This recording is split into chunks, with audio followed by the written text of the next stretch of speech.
And so everyone got called. Great. Now I'll pass it to legal counsel to go over the rules of order and decorum. Good morning. Welcome to the Portland City Council. To testify before council in person or virtually, you must sign up in advance on the council agenda at www.portland.gov/council/agenda. Information on engaging with City Council can be found on the council clerk's webpage. The presiding officer preserves order and decorum during City Council meetings. The presiding officer determines the length of testimony. Individuals generally have 3 minutes to testify unless otherwise stated. A timer will indicate when your time is done. Disruptive conduct such as shouting, refusing to conclude your testimony when your time is up, or interrupting others' testimony or council deliberations will not be allowed. If you cause a disruption, a warning will be given. Further disruption will result in ejection from the meeting. Anyone who fails to leave once ejected is subject to arrest for trespass. Additionally, council may take a short recess and reconvene virtually. Your testimony today should address the matter being considered. When testifying, state your name for the record. Your address is not necessary. Disclose if you're a lobbyist. If you're representing an organization, please identify it. For testifiers joining virtually, please unmute yourself once council clerk calls your name. Thank you.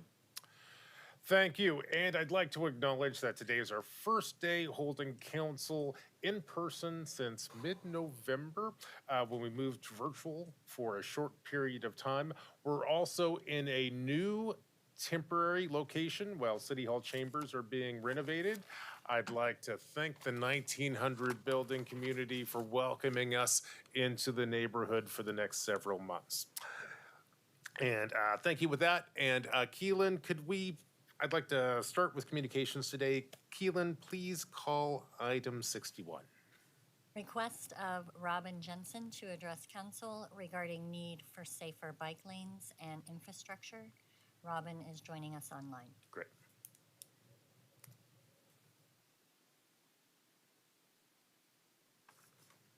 Robin, can you hear us?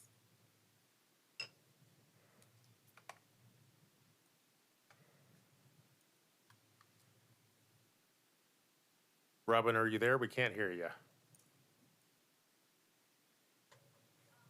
Okay, it looks like we're having some audio issues. Why don't we go to the next person? We'll come back to Robin. Great. Next, can we go to item 62? On Request- communications. Sorry. Thank you. Request of Lindsay Coy to address council regarding proposing a resolution to support an immediate ceasefire in Gaza.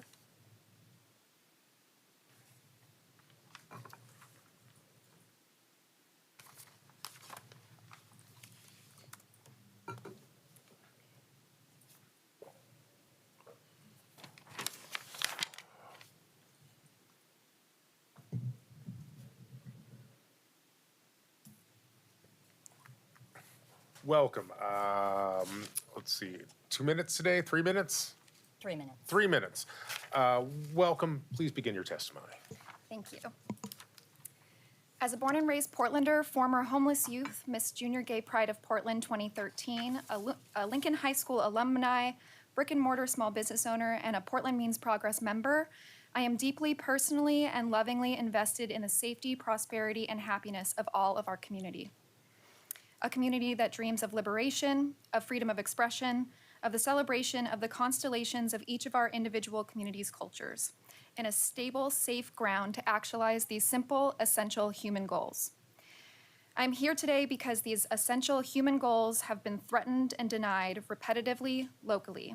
You can see that denial through our egregious lack of infrastructure in preparation for the annual weather events your constituents now come to expect, like what we saw last week with 119,000 Portlanders losing electricity.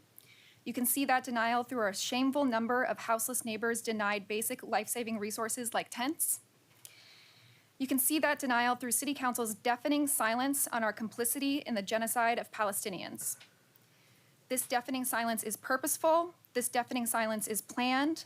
This deafening silence is a bought and paid-for service provided by our Portland elected officials for the international business interests of Israel. How do I know this? Because I know that Oregon is the third highest exporter to Israel in the United States. Because I know that the Oregon-Israel Business Alliance is located right here in Portland. Because I know that that business alliance's members include several local government agencies like Prosper Portland, Multnomah County, the Oregon Health Authority, and the Port of Portland. There are clear financial and political incentives for our locally elected officials to bend to the wills of international settler colonial interests. I have requested meetings with you to discuss this and have received no response. I welcome you to deny these accusations of complicity in one fell swoop with immediate action, right here, right now, by calling for an immediate resolution for a permanent ceasefire at this meeting. I have submitted a proposed resolution that is prepared for signature. I've also printed them out just in case you lost the email. The current Portland petition for a ceasefire stands at over 3,300 signatures. 44 cities in the United States have passed ceasefire resolutions. Our own Senator Jeff Merkley has called for a ceasefire. Across the world, millions of people are demonstrating in solidarity with Palestine. Portland is unified in demanding a ceasefire, which is supported by over 66% of Americans across party lines. I have submitted with my communication today 10 pages of testimony written by your Portland constituents expressing their experience and solidarity on this matter. Our demands for a ceasefire and lifting the siege on Gaza have more support than ever. It seems the only thing stopping you from representing your constituents is your apparent complicity in Israeli business interests. Once again, I welcome you to deny these claims by calling for a ceasefire now. Thank you, Ms. Coy. Keelan, can we go to item 63? Yeah. I believe we might have had the audio resolved. Okay, Can great. we- If Robin is available to testify, that's great. Robin, are you there? I'm here. Can you hear me? Can we turn up the volume for Robin?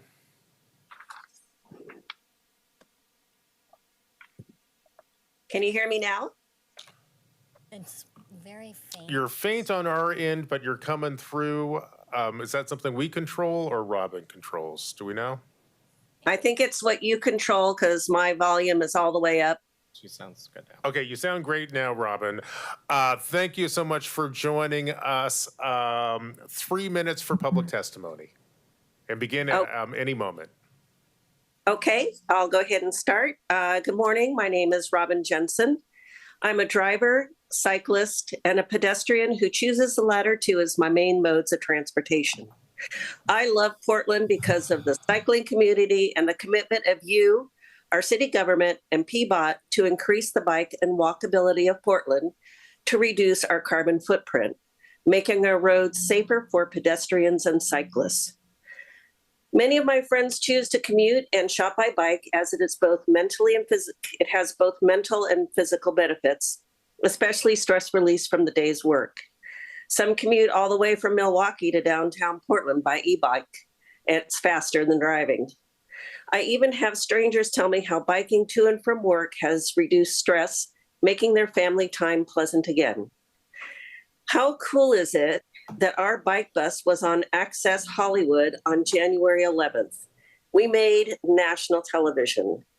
The continuation of safe routes to school, installation of protected bike lanes similar to Broadway, North Portland Greenway Trail, Springwater Trail, and neighborhood greenways increases the safety of pedestrians, our kids, cyclists.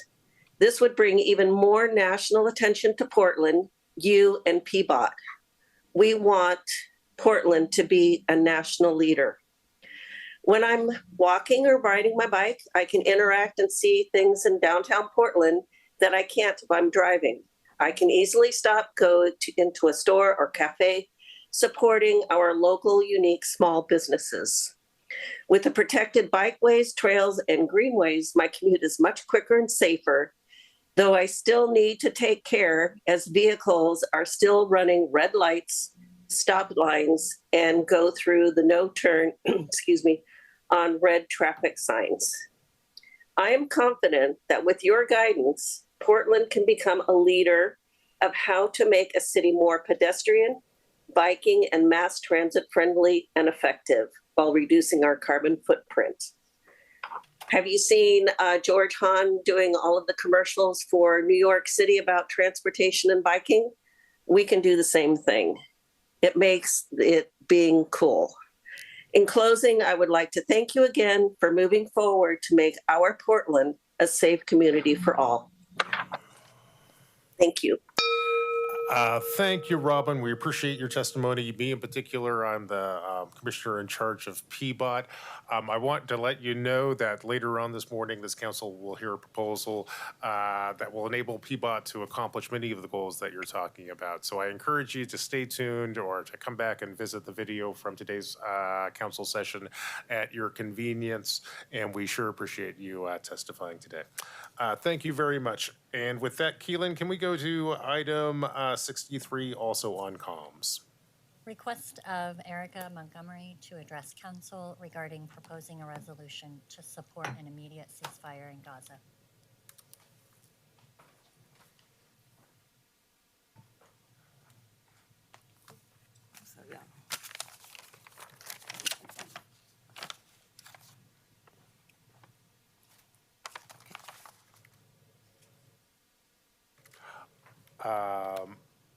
Ms. Montgomery, please begin at your convenience. Okay. Good morning, Council. My name is Erica Montgomery, and I am a local business owner and former business association member. I come to you today to challenge you to be the 45th city to pass a ceasefire resolution, following the lead of cities like my hometown of Atlanta, Georgia, and San Francisco, who we've surpassed in gathering now close to 3,400 signatures on a ceasefire petition. I am not Palestinian, but a queer Black woman living in a state that began as white utopia. Home of the first Black exclusion law. Now I watch my local city government uphold the idealism of their forefathers by financially supporting an entity that gleefully dropped 6 tons of bombs on a school full of mostly Palestinian women and children in Jabalia on October 31st, 2023. Carmen, you posted on your LinkedIn that silence can be more powerful than proving your point. Your 109 days of silence bankrolled the martyrdom of more than 10,000 Palestinian children, instead of providing 3,561 Portland children with free or low-cost health care. Mingus, during your campaign in 2020, you stated that too often politics in City Hall are toxic and disconnected from the world Portlanders actually live in. For 4 years, you sat amiably in that position while you and your colleagues proudly financed indiscriminately bombarding and killing more than 25,000 Palestinians. Instead of using those funds to cover the student loan debt of 270 local college students. Ted Wheeler, 2 years ago, said, anyone who comes into our community and is spreading their hate, their racism, their xenophobia, their white supremacist predilections, all of that is personally very intimidating to people who are here, particularly people of color. Yet in 2016, in 2016, you personally dismantled the Socially Responsible Investment Committee after they were successful in collaborating with Jewish Voices for Peace to make Portland divest in CAT after they provided equipment to Israel that destroyed Palestinian homes in the West Bank. There is now no similar governing body. For too long, you've had the uninhibited ability to uphold white supremacy here through Portland Police Bureau, as well as in Israel. No matter how any of you respond to our demands, we see you and you better prove us wrong. We demand that you call for an immediate permanent ceasefire in Palestine, that you enter into public record your condemnation for the genocidal actions of the Israel government, that you call for humanitarian aid immediately for the people of Palestine, that you resolve to end all military aid to the Israel government, that you call for an end to the illegal occupation of Palestine by Israel, you immediately sever ties with Ashkelon, that you make a statement to support solidarity with the people of Palestine and Palestinian Americans. Thank you very much.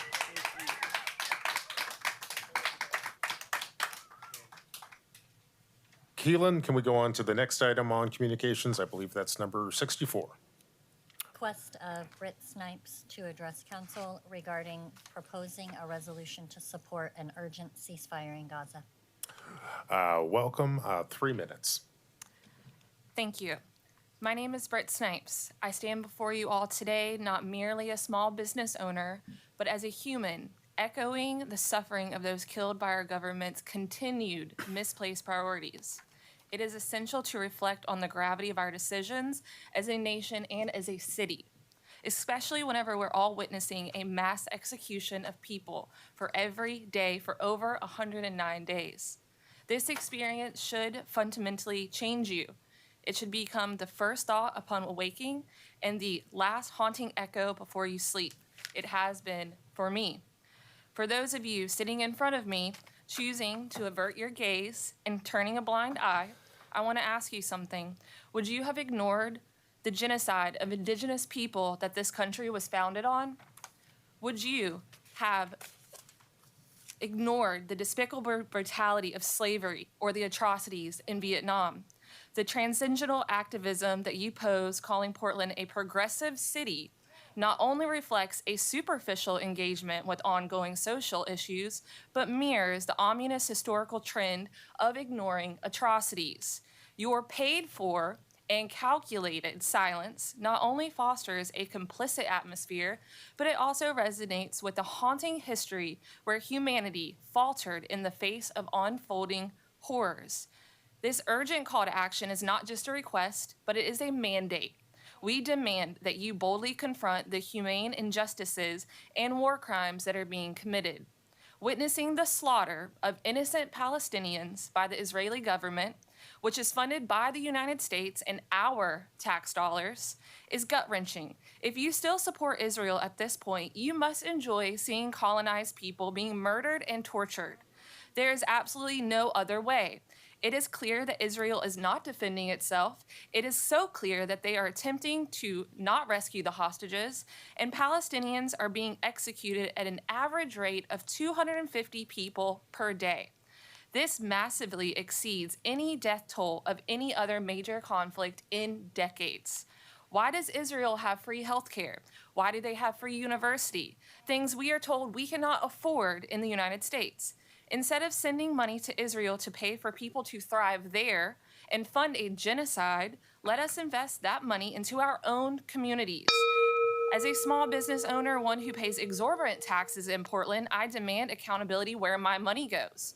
We have the power to shape and reshape our community, and we will not stop using our voices, platforms, and any means necessary to stop you from ruining lives daily. It's time to embrace justice, or you will not continue to sit in those seats.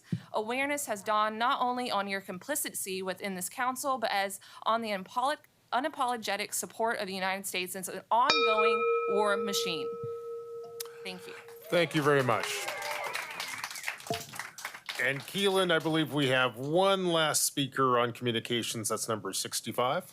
Request of Jenna Legge to address council regarding ceasefire now. Welcome, Jenna.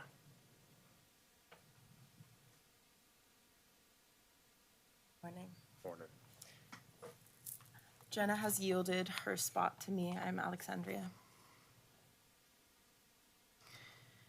My name is Alexandria Salim, and I am a Palestinian American born in diaspora and raised in Portland.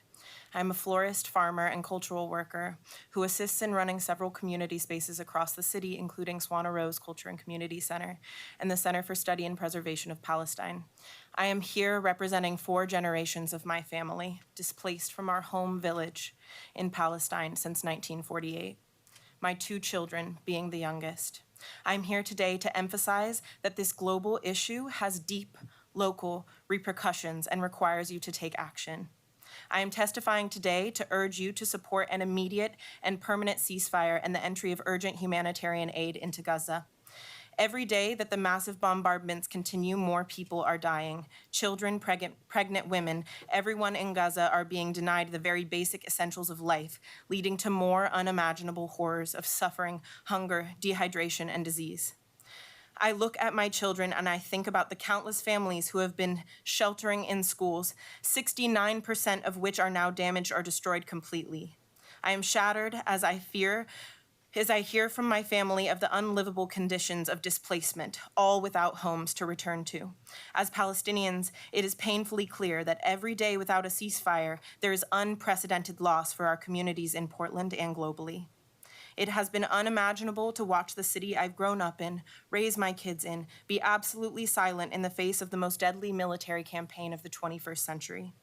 Your Palestinian constituents with relatives in Gaza have lost entire branches of their family over the last 109 days. In October, my great-uncle witnessed 3 of his children and all of their children, his grandchildren, killed. Then he, too, was murdered in an Israeli airstrike. 2 of his sons' lives were taken a week later. 19 members of my family have been killed in their homes by Israeli airstrikes. They were civilians, all of which became so-called legitimate targets of the Israeli military.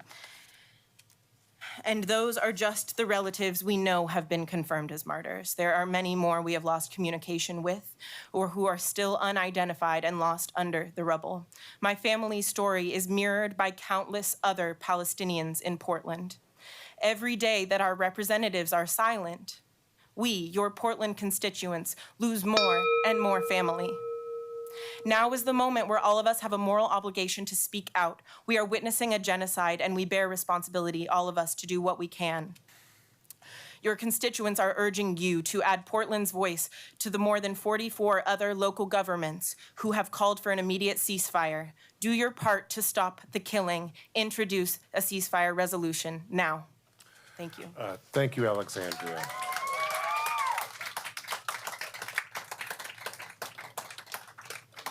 That completes communications for today. Is that correct? It does. Colleagues,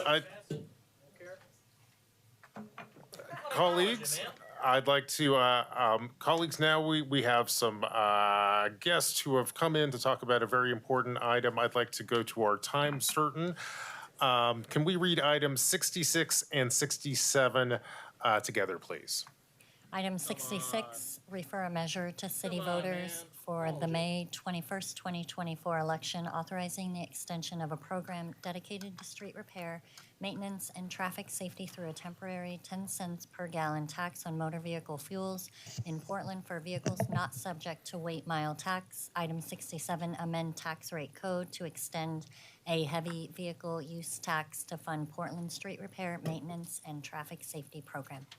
Thank you very much. Colleagues, this item comes to us from PEBOT, but before we jump into that presentation, I want to take a moment to acknowledge what was truly a horrendous week for many of us here in Portland. We all experienced the downed trees, the power outages, the burst pipes, the business and school closures, and sadly, loss of life. I'm proud of the city's $10 million to Palestine. Shame. Shame. Come on, Mingus, grow up. Friends, we gave you some. I'm reminding the room that disruptive behavior impeding the business of this council meeting can lead to ejection from the meeting. Come on. Colleagues, friends, guys, if you keep yelling, we're going to have to shut down the room. And I don't want to shut down the room. Ceasefire now. Colleagues, I believe we're going to go into, colleagues, we're going to go into a recess. We're going to go into a recess, 5-minute recess.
After recess, we've been unable to clear chambers. Council will now go virtual.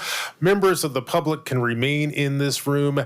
Invited testimony will be brought to a separate room, and council will reconvene at 10:50.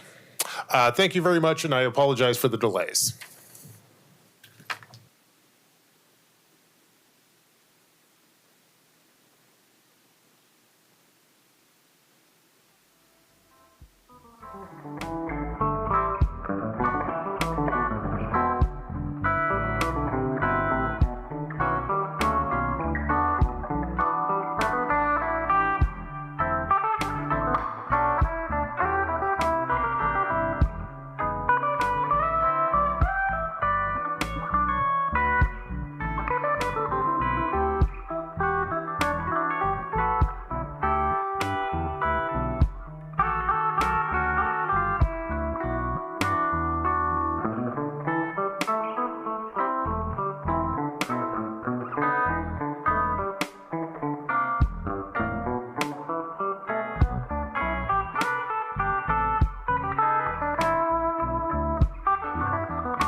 Testing, captions. Adam, do we need to toggle them on and off?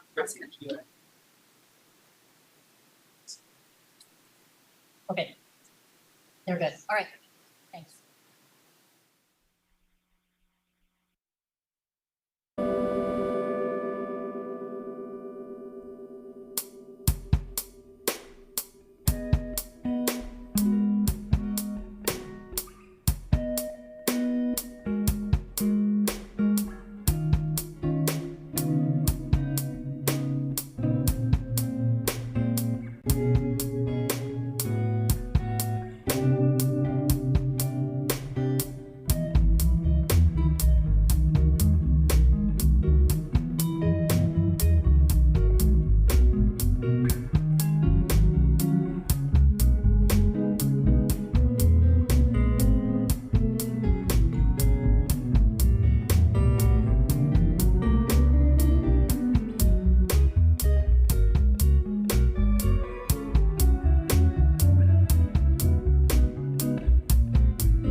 As council president for handling the disturbance very well. Thank you for that. And colleagues, of course, I was in a press conference this morning and was held at City Hall per security's recommendation. I always take their recommendations because they do a great job and I support their efforts. I also just want to thank those of you who are waiting for the proclamation around blood donations. You've been very patient this morning, and we acknowledge that. We really want to thank you for sticking it out. and we'll get to you as quickly as we possibly can. We'll start with the consent agenda. Have any items been pulled from the consent agenda?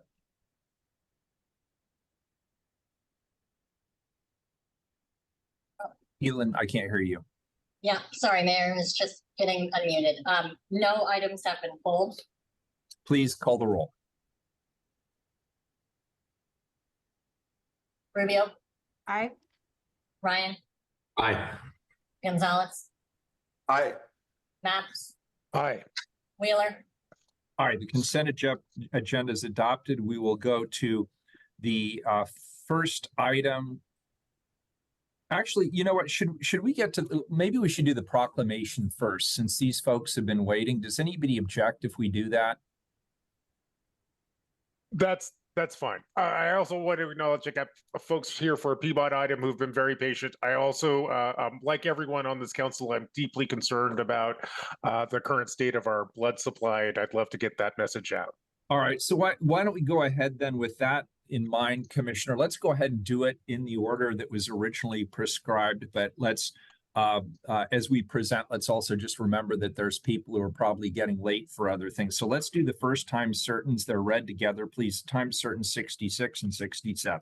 Oh, Mr. Mayor, I think, go ahead. It would be fine. This might be, it's going to take a while to get through 66 and 67. And I suspect it'll only take a couple of minutes to do the blood thing. So why don't we do the blood thing? But okay, I do want to just do a shout out and gratitude to my PEBOT and transportation folks who have been incredibly patient this morning. Understood and appreciated. And I'll just point out the irony that people who want us to say something are the first to shut us down and have us not be able to speak or to work together as a community. Item number 68, please, a proclamation. Proclaim January 2024 to be Blood Donor Month. Good morning, everybody. So I'd like to welcome our presenters this morning and begin by opening the floor to Chris Harrison, who's the Community Engagement Liaison for the Beaverton Donor Center. Welcome. Thank you for being here today. Good morning.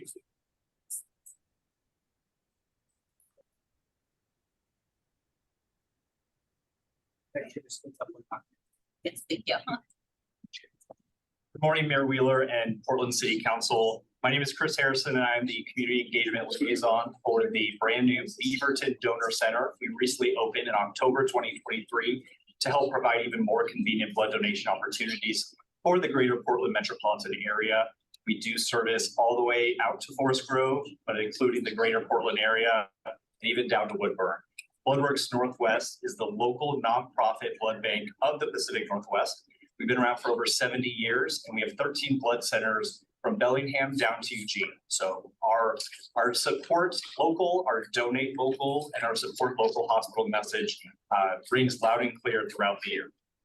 One note that I want to make is yesterday, Bloodworks Northwest, unfortunately, had to issue a code red emergency. What that means is we have had 3 consecutive days of critical blood supply levels. We are the primary blood supplier for all Legacy, Providence, and Peace Health hospitals. When they need blood, they call us.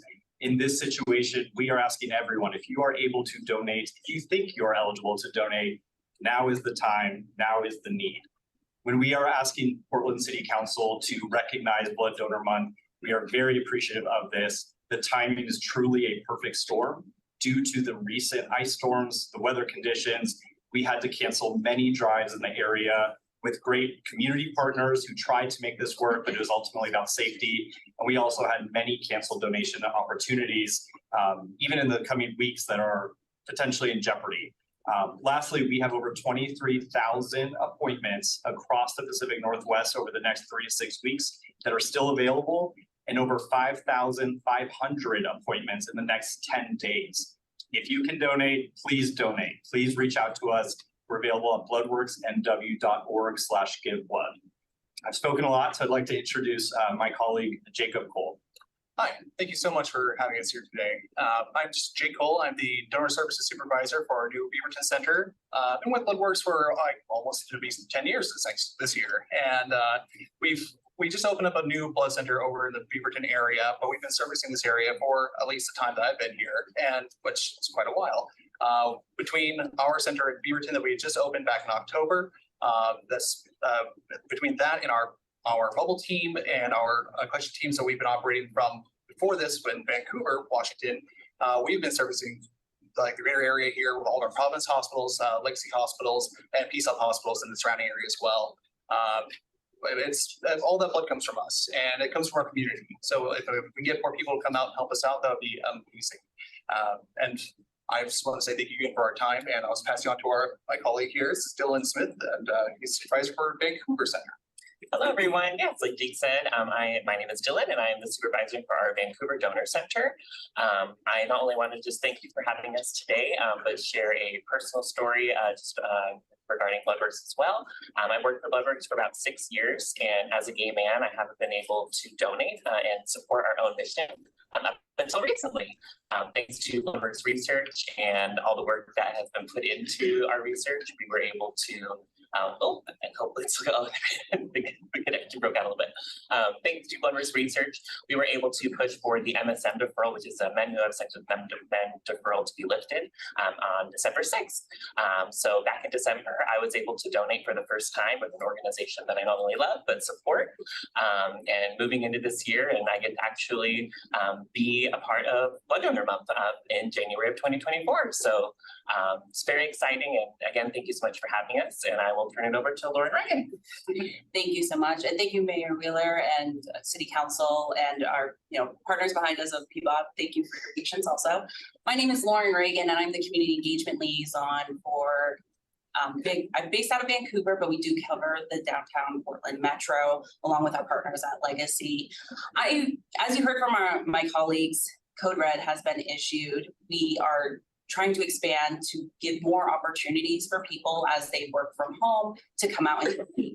I want to give more of a personal testimonial. In 2016, my 4-year-old son, Declan, was diagnosed with acute myeloid leukemia. Over the course of 2 years during his treatment, he received 76 blood transfusions and 108 platelet transfusions.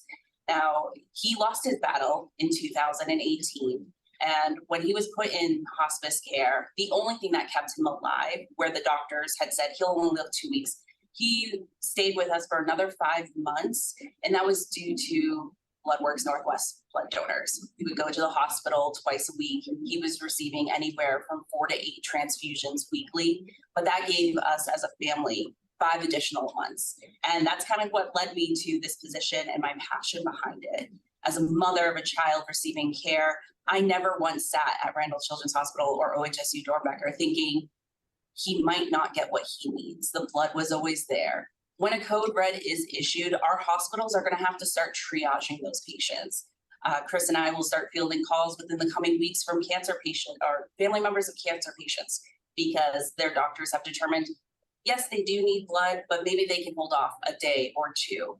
Or in my circumstance where my son was in hospice care, the blood would have been cut off and his time would have been even shorter with us. So the urgency for the Portland metro area to please do come out and donate blood. Bloodworks Northwest and our research team have worked with the FDA over the past 3 years, and multiple deferrals in the past have been repealed that you may not know of. So if you were stationed overseas in the 80s and 90s, you now are allowed to donate blood.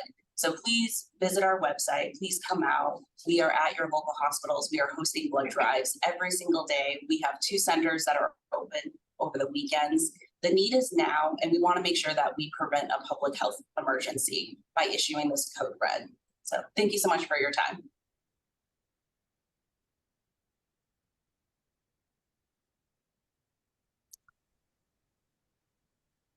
Does that complete your presentation? It does. Thank you. And I first of all just want to acknowledge and appreciate your personal engagement in this and the loss that you've experienced, and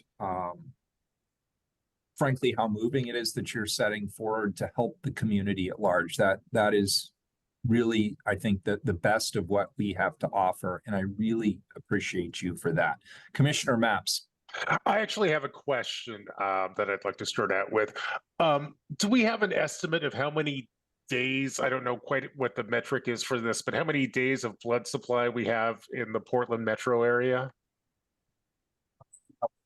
So we supply over 94 hospitals in the Northwest, and we try to make sure that we have whatever is needed on hand. So they access that via like a hub online that they use, so they can see what we have in our inventory. So overall, in the organization, we have 3 to 4 days of blood supply as it is right now, and it's basically as needed. So if something could happen, and somebody needs to receive 40 units of blood, that's a lot of people to come in to donate to make up that one.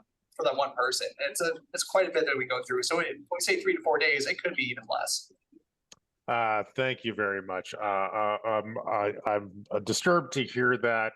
It makes this proclamation all the more important. I really want to lift this one up. The work that you do is truly life-saving, and we want to thank you for it. And I also want to thank you for your patience and for your testimony this morning. Thank you, Commissioner. I'd also just like to express my gratitude for all of your efforts to expand what are obviously potentially life-saving resources. On behalf of the council, Commissioner Ryan, did you have something to say? Yeah, just real brief. I know that we need to save time. So I just want to thank the 4 presenters. I'm so sorry that we couldn't see you in person. And I really appreciate Dylan for you lifting up a story that I understand very well. As a gay man who has been living with AIDS for 40 years, the relationship between the gay community and blood donations, the Scarlet Letter was finally lifted. And I'm really grateful for that. And I just wanted to acknowledge your courage and leadership. And let's hope that we see a real big spike in people from the gay, bisexual, male community giving blood once again.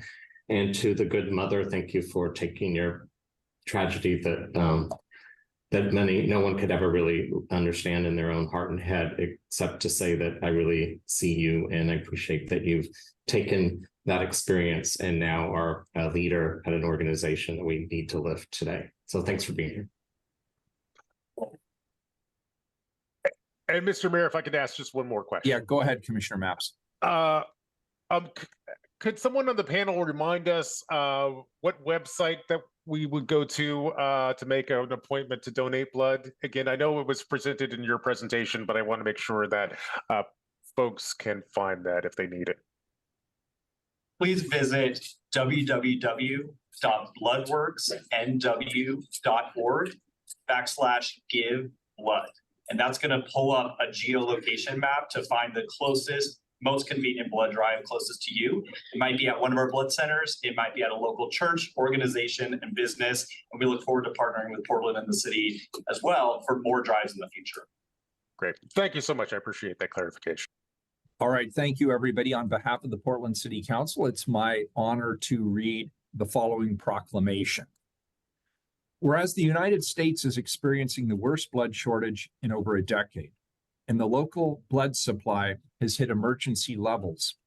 If the blood supply does not stabilize, life-saving blood may not be available for some patients when it's desperately needed. Whereas the month of January historically is a period of critical blood shortages, blood centers like BloodWorks Northwest continue to face a decline in donor turnout during the holidays, and many donors falling ill during cold and flu season.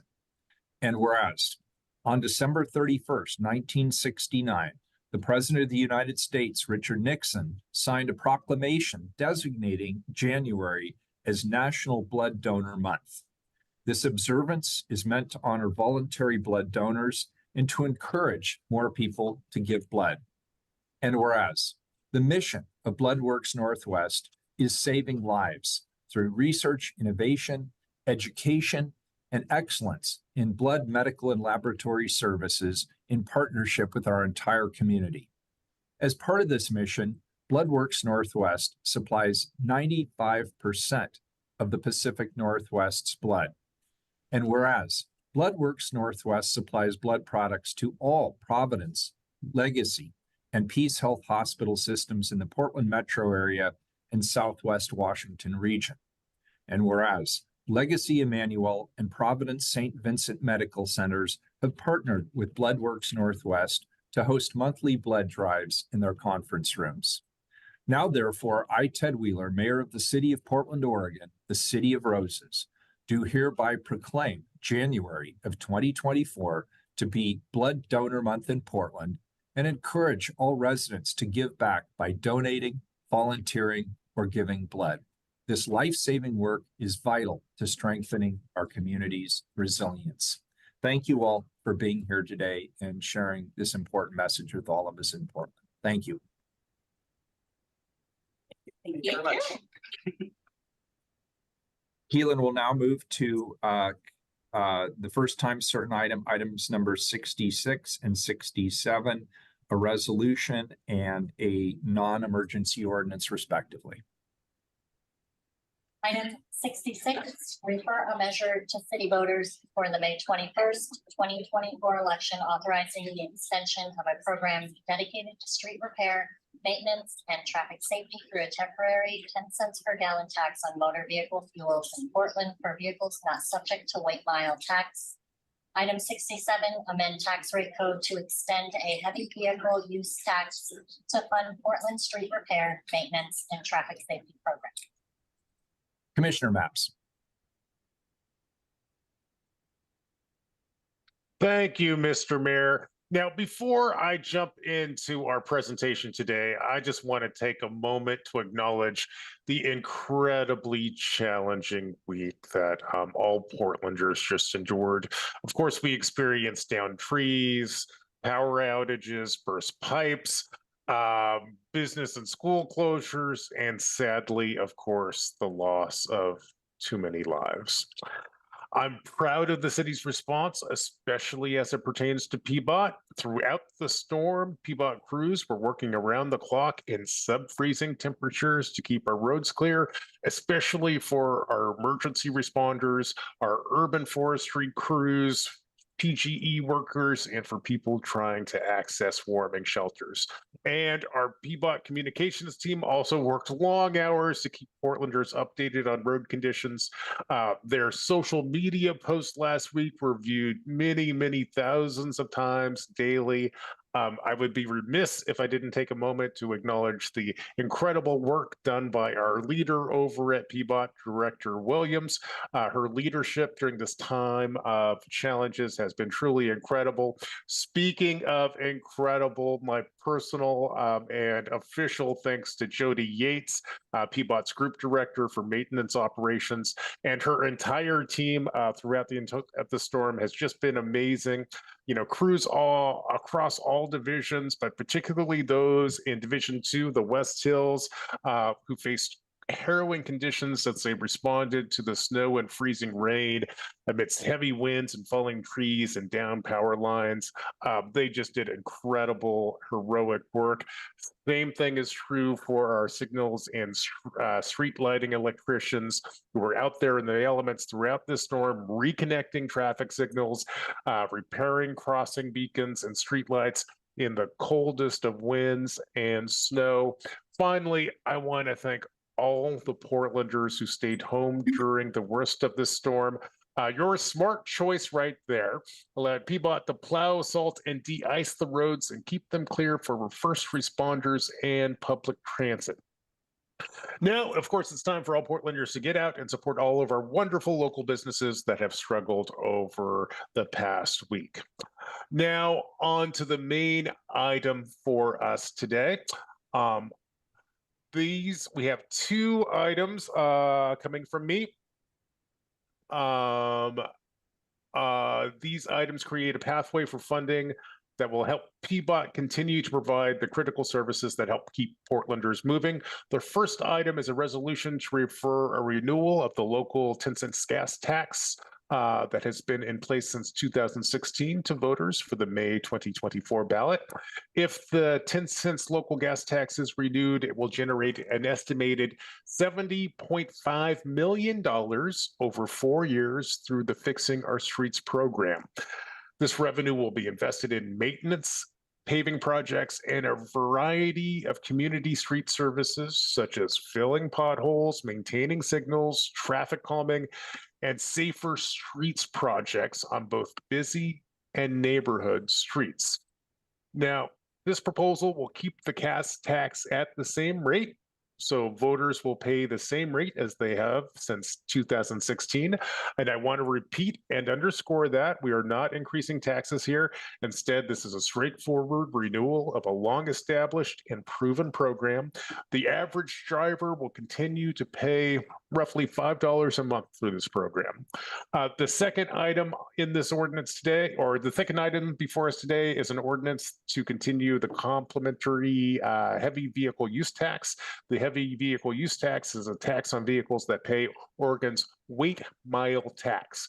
The purpose of this program is to make sure that heavy vehicles pay their fair share towards transportation maintenance and safety projects, just like our light vehicles do.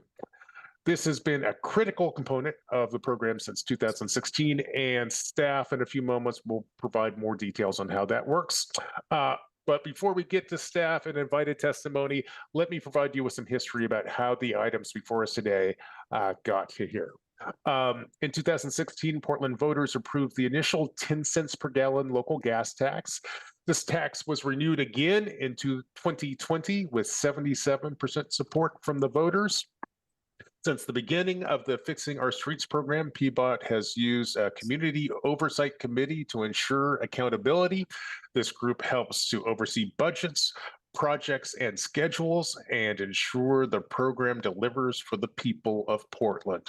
Now, whether it's paving our streets, filling potholes, improving street lighting, building sidewalks, or helping our youngest Portlanders safely walk, bike, or roll to school, the Fixing Our Streets program at PEBOT helps Portland move forward while improving our transportation system and making this city more livable for all. Of course, PEBOT is facing a budget crisis, and you need to know this. If Fixing Our Streets is not renewed, Portlanders will see an additional $20 million reduction in annual services. Now I will turn it over to PEBOT Director Millicent Williams and PEBOT Resource Manager Mark Lear for their presentation. Welcome, Director Williams. Thank you, Commissioner.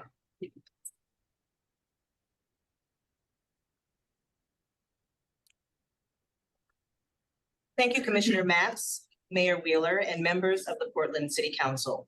For the record, my name is Millicent Williams, and I am the Director of the Portland Bureau of Transportation.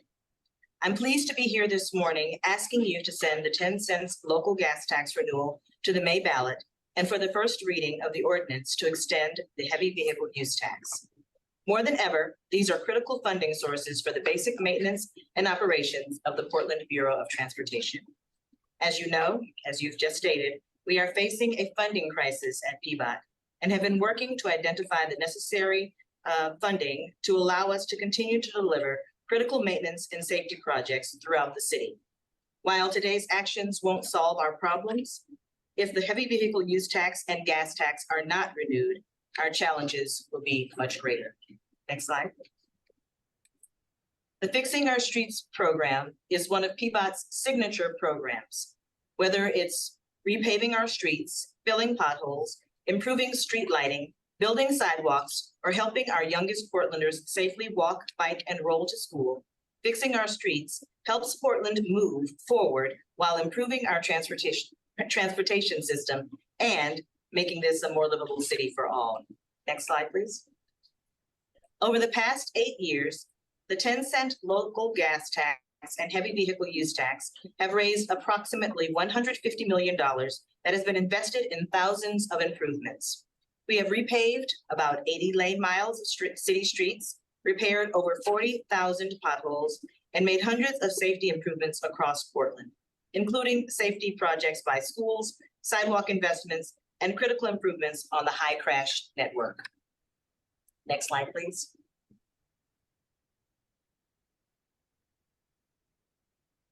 There, thank you. These local sources have also helped us leverage millions of dollars in additional external funding. We were able to leverage $5 million from the 10 cents gas tax to provide a match for a Safe Streets for All grant on 122nd Avenue. This federal grant will allow us to fund major safety improvements on one of the most dangerous streets in Portland. We've also leveraged $3.8 million from the heavy vehicle use tax revenue to match a $13.9 million federal bridge investment program grant to replace the Burgard Bridge, an almost 100-year-old bridge in poor condition that serves as a key freight connection between Highway 30 and the Rivergate Industrial Area, including Terminal 4 and Northwest Container Services. Next slide, please. In order to continue the critical Fixing Our Streets program, we are here today with 2 items for your consideration. A resolution that will refer a 4-year renewal of Portland's 10 cents local gas tax on light vehicles to the May 21st primary election, and the first reading of an ordinance that would continue the heavy vehicle use tax for another 4 years. To provide additional details about today's actions, I'll hand it over to PEBOT Resources Manager, Mark Lear. Mark? Thank you, Director Williams. For the record, my name is Mark Lear. I serve as PEBOT's Resources Manager. Next slide, please. Since 2016, Portland's Fixing Our Streets program has funded revenue from Portland's 10 cent local gas tax and heavy vehicle use tax. About 80% of the revenue is generated by the 10 cent gas tax and 13% of the revenue from heavy vehicle use tax. I've broken my presentation into 2 parts. First, I'll walk through the proposal for the 10 cent local gas tax, item 66, and then I'll walk through a couple slides regarding the extension of the local heavy vehicle use tax, item 67. Next slide, please. PEBOT did extensive public outreach in developing the initial Fixing Our Streets program in 2016. And from the beginning, the program is focused on basic transportation maintenance and safety projects and services. The 10 cent local gas tax is charged to anyone who buys gas or diesel for any vehicle under 26,000 pounds within Portland. Vehicles over 26,000 pounds pay the heavy vehicle use tax. Even though construction inflation has increased over 60% since 2016, PEBOT is not proposing an increase in the 10 cent per gallon rate.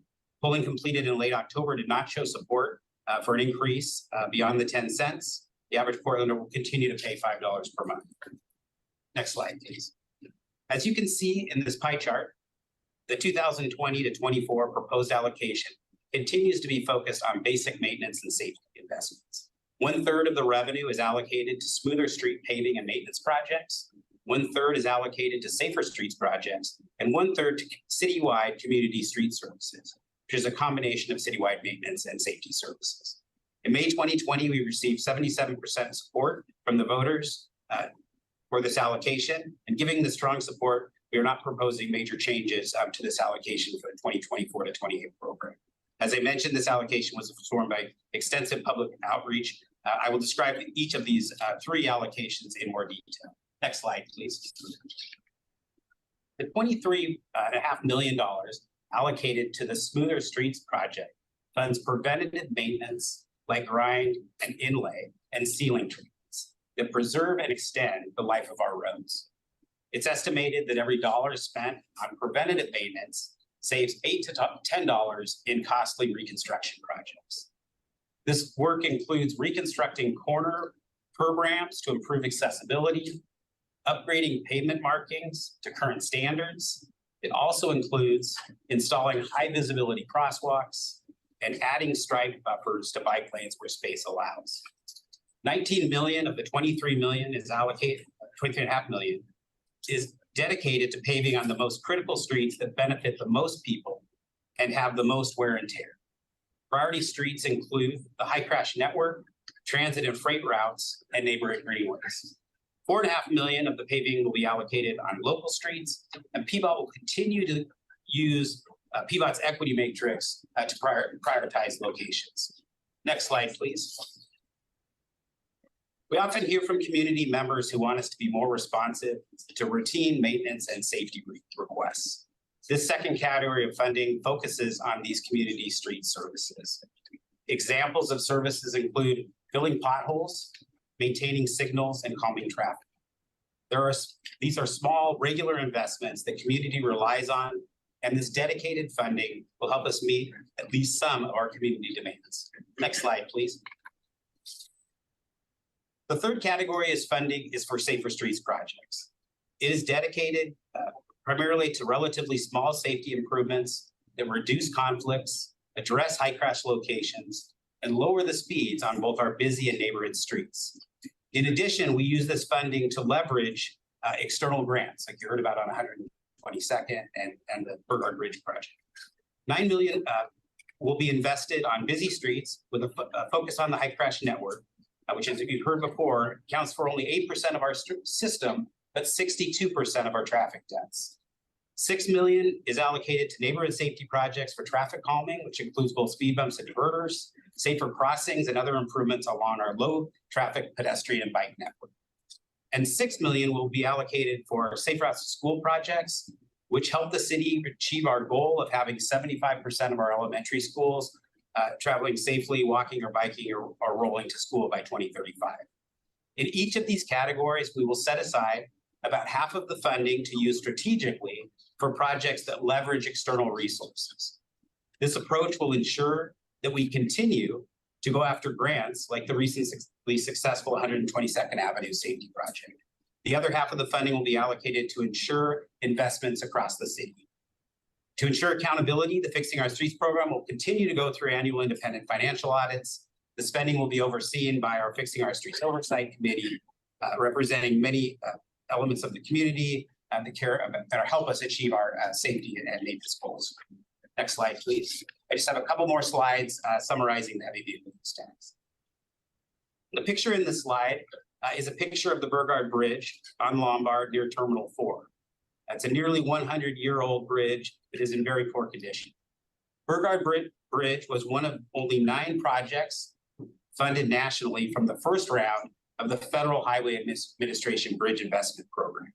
This one project is leveraging as much revenue as the entire 4-year heavy vehicle use tax generates on its own.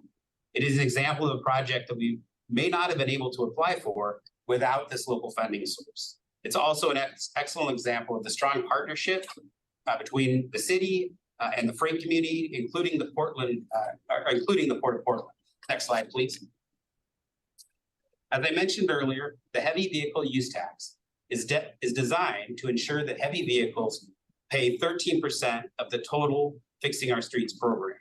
Since this program was established in 2016, any company that delivers goods in Portland is required to pay the heavy vehicle use tax. The tax is collected as 1 to 3% of a company's statewide weight mile tax. Next slide, please. The heavy vehicle use tax is a pretty broad-shouldered tax with the fee spread across 700 companies. Over the first 6 years of the program, 86% of companies paid less than $64 per month. There is an appeals process for companies that can document extremely low use of city streets. Today's ordinance extends the heavy vehicle use tax for another 4 years and reduces the 4-year rate from 3% of statewide weight mile taxes to 2.6%. It's worth noting that the rate has been reduced for the last 2 years temporarily due to the additional revenue above the forecast that was collected during COVID when we experienced very high delivery of goods and a higher weight mile tax. Next slide, please. The heavy vehicle use tax continues the resource allocation of the 2020 to 24 program. Roughly 1/3 of the revenue is allocated to bridge needs, 1/3 to roadway maintenance needs, and 1/3 to operations and safety. Projects are required to be consistent with the 2040 freight plan and to be allocated on the priority freight network. This program continues to be strengthened by strong partnerships with the Portland Freight Advisory Committee. Been very productive and helped us with the Burgard Bridge project. Next slide, please. In closing, this slide provides a summary of the levels of voter support in 2016 and 20 and highlights the action in front of council today to refer Fixing Our Street 24-28 to the May primary. Next slide, please. It's been my honor over the last few months to engage numerous organizations and individuals regarding the renewal of our Fixing Our Streets program. In almost every one of these meetings, I heard acknowledgement of the value of these projects being delivered and to thank you to the workers delivering the projects and services. People want transportation investments and are interested in ensuring we have these resources. Thank you for the opportunity to provide more background. Next slide, please. Thank you for the opportunity to provide more background on the Fixing Our Streets program. And we have a few people that are available or will come up next as part of our invited testimony. Thank you. Commissioner Mapps, I'll let you run the invited testimony. Great. Well, thank you, Director Williams. Thanks, Mark. I am honored to introduce the invited testimony we have today. Our initial plan is to have 3 panels of speakers, some in person, some virtual. Because we have a late start today, I think some folks might have had to drop off. We'll have to just kind of play it by ear. I want to invite up our first panel, which will include Sarah Iannarone, Executive Director of Street Trust, Paul Cohn, with Protect 17, and Wayne Bauer with the Fixing Our Streets Oversight Committee. And well, I want to welcome our panel. I believe they're in person, and I'll just turn it over to folks in the room.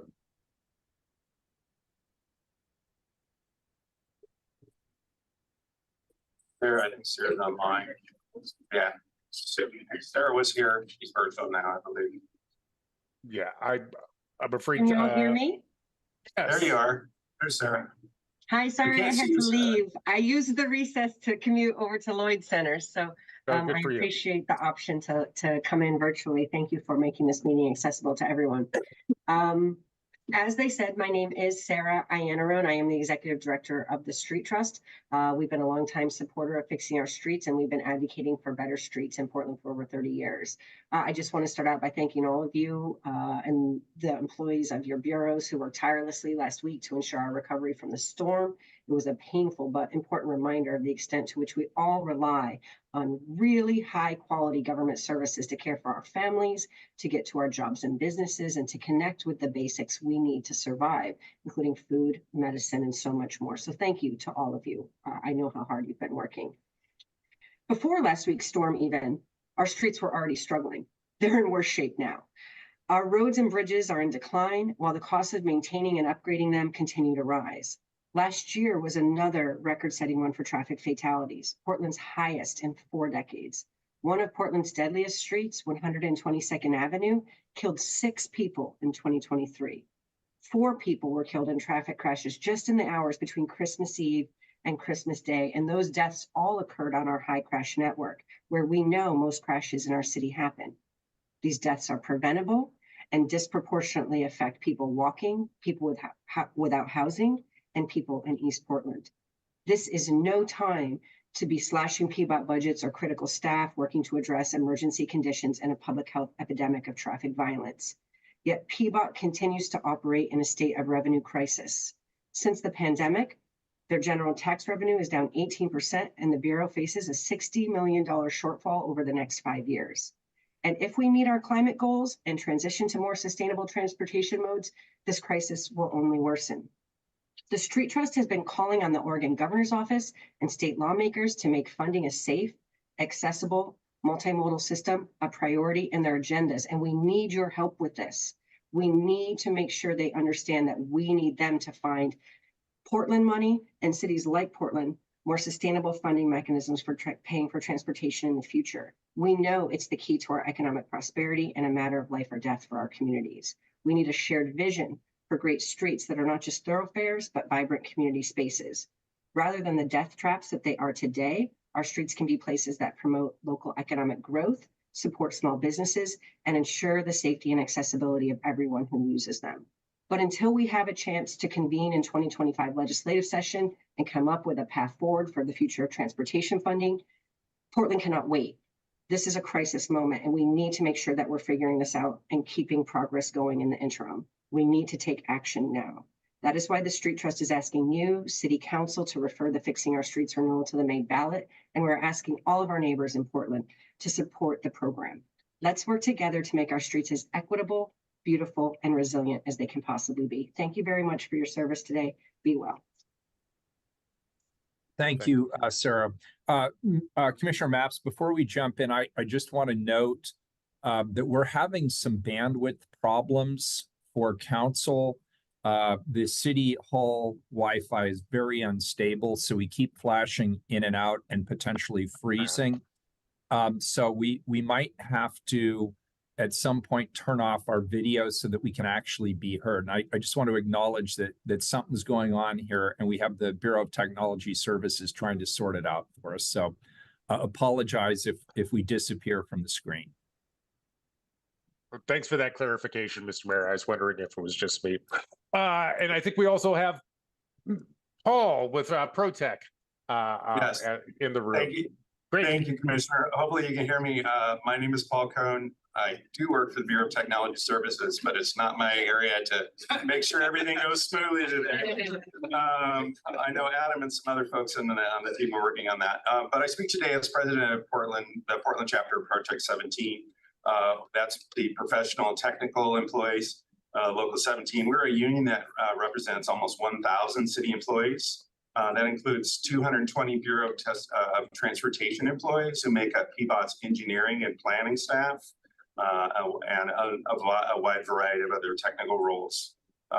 So on behalf of Project 17, I'm here to support the referral of the third phase of Fixing Our Streets to the voters. For the past 8 years, Fixing Our Streets has been a promise made and a promise kept to the citizens of Portland. In exchange for a specific local gas tax, our streets are safer and better maintained, and PEBOT has provided accountability and transparency on how this money was spent.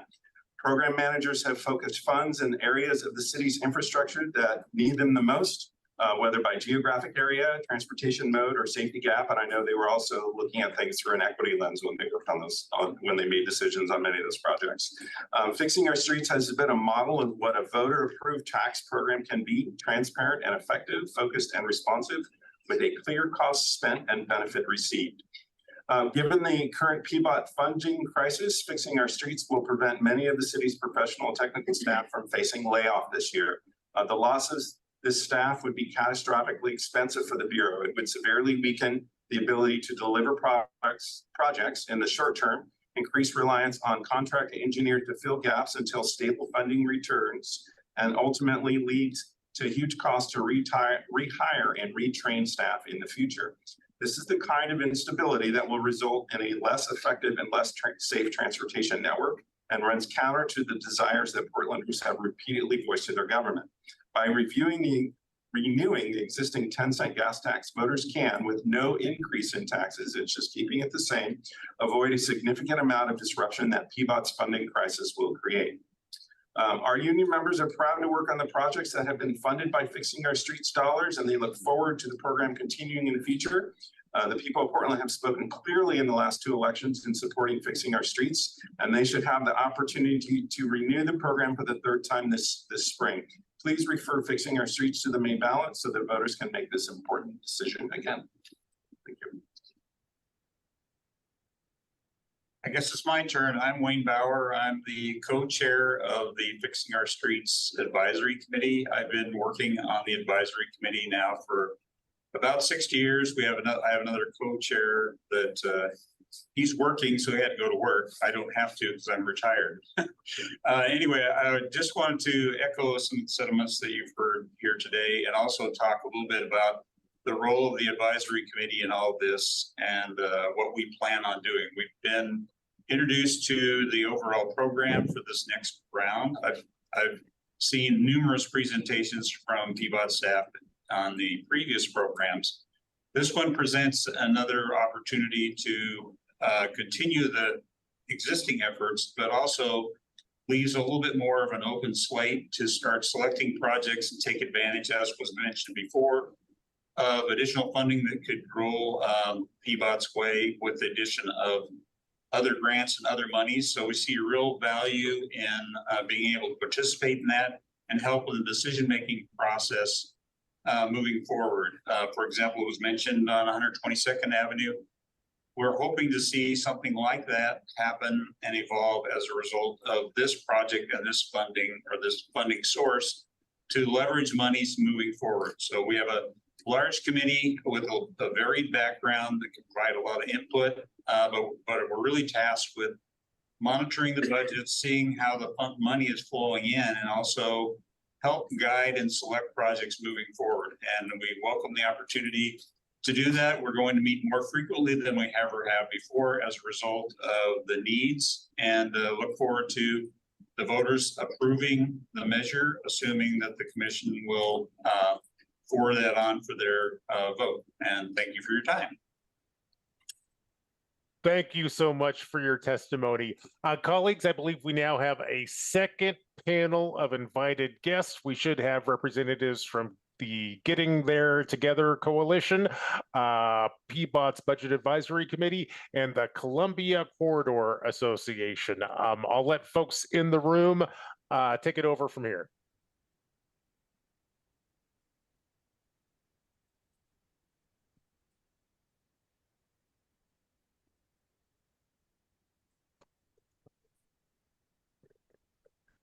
Everyone's frozen for me.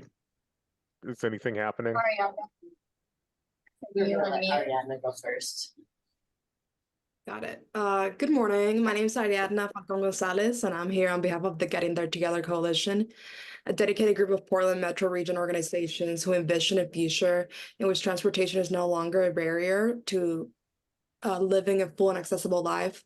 Our coalition, which is diverse in age, culture, and needs, is united by the common goal of addressing and overcoming transportation disparities that disproportionately impact our most vulnerable communities: Black, Indigenous, people of color, youth, people with disabilities, older adults, and those with limited income. Today, I urge you to place a Fixing Our Streets proposal on the May ballot, which is a critical step towards achieving a safer, more equitable transportation future for all Portland residents. This initiative is about more than just maintaining roads. It's about reaffirming the city's commitment to developing an accessible, affordable, equitable, and climate-friendly transportation system. I cannot stress the importance of the Fixing Our Streets program. Infrastructure and safety improvements related to transportation are direct investments in equity and justice in our city, where the gap between those with access and those without is widening. We are making real progress toward a future in which everyone has access to mobility by rehabilitating corner curb ramps, updating pavement markings, building high visibility crosswalks, and focusing on safety projects that address the needs and barriers that our community members have shared with us. In summary, the Fixing Our Streets Renewal reflects the values that our community and city hold dear. We have the chance to show that Portland values equity in access to all of its services, safety, and inclusivity. We are voting on the kind of future we want to create for Portland by putting this initiative on the May ballot, a future in which everyone can access their home city safely and freely, regardless of background or ability, and where transportation equity is a reality rather than just an ideal. Thank you for your time. Thank you. And is Rob in the room? Yes. Good morning, Mayor, Commissioners. Yep. Good morning, Mayor. I do have a few hats to acknowledge today. I'm Rob Martineau, President of AFSCME Local 189, representing a little over 1,200 city employees. And I want to take a moment to echo Commissioner Mapp's thanks to all of those that stepped forward during this emergency response, providing those critical services, and not just in those services, but also in volunteering and warming shelters and other social safety net programs to ensure that our community was as well taken care of as possible.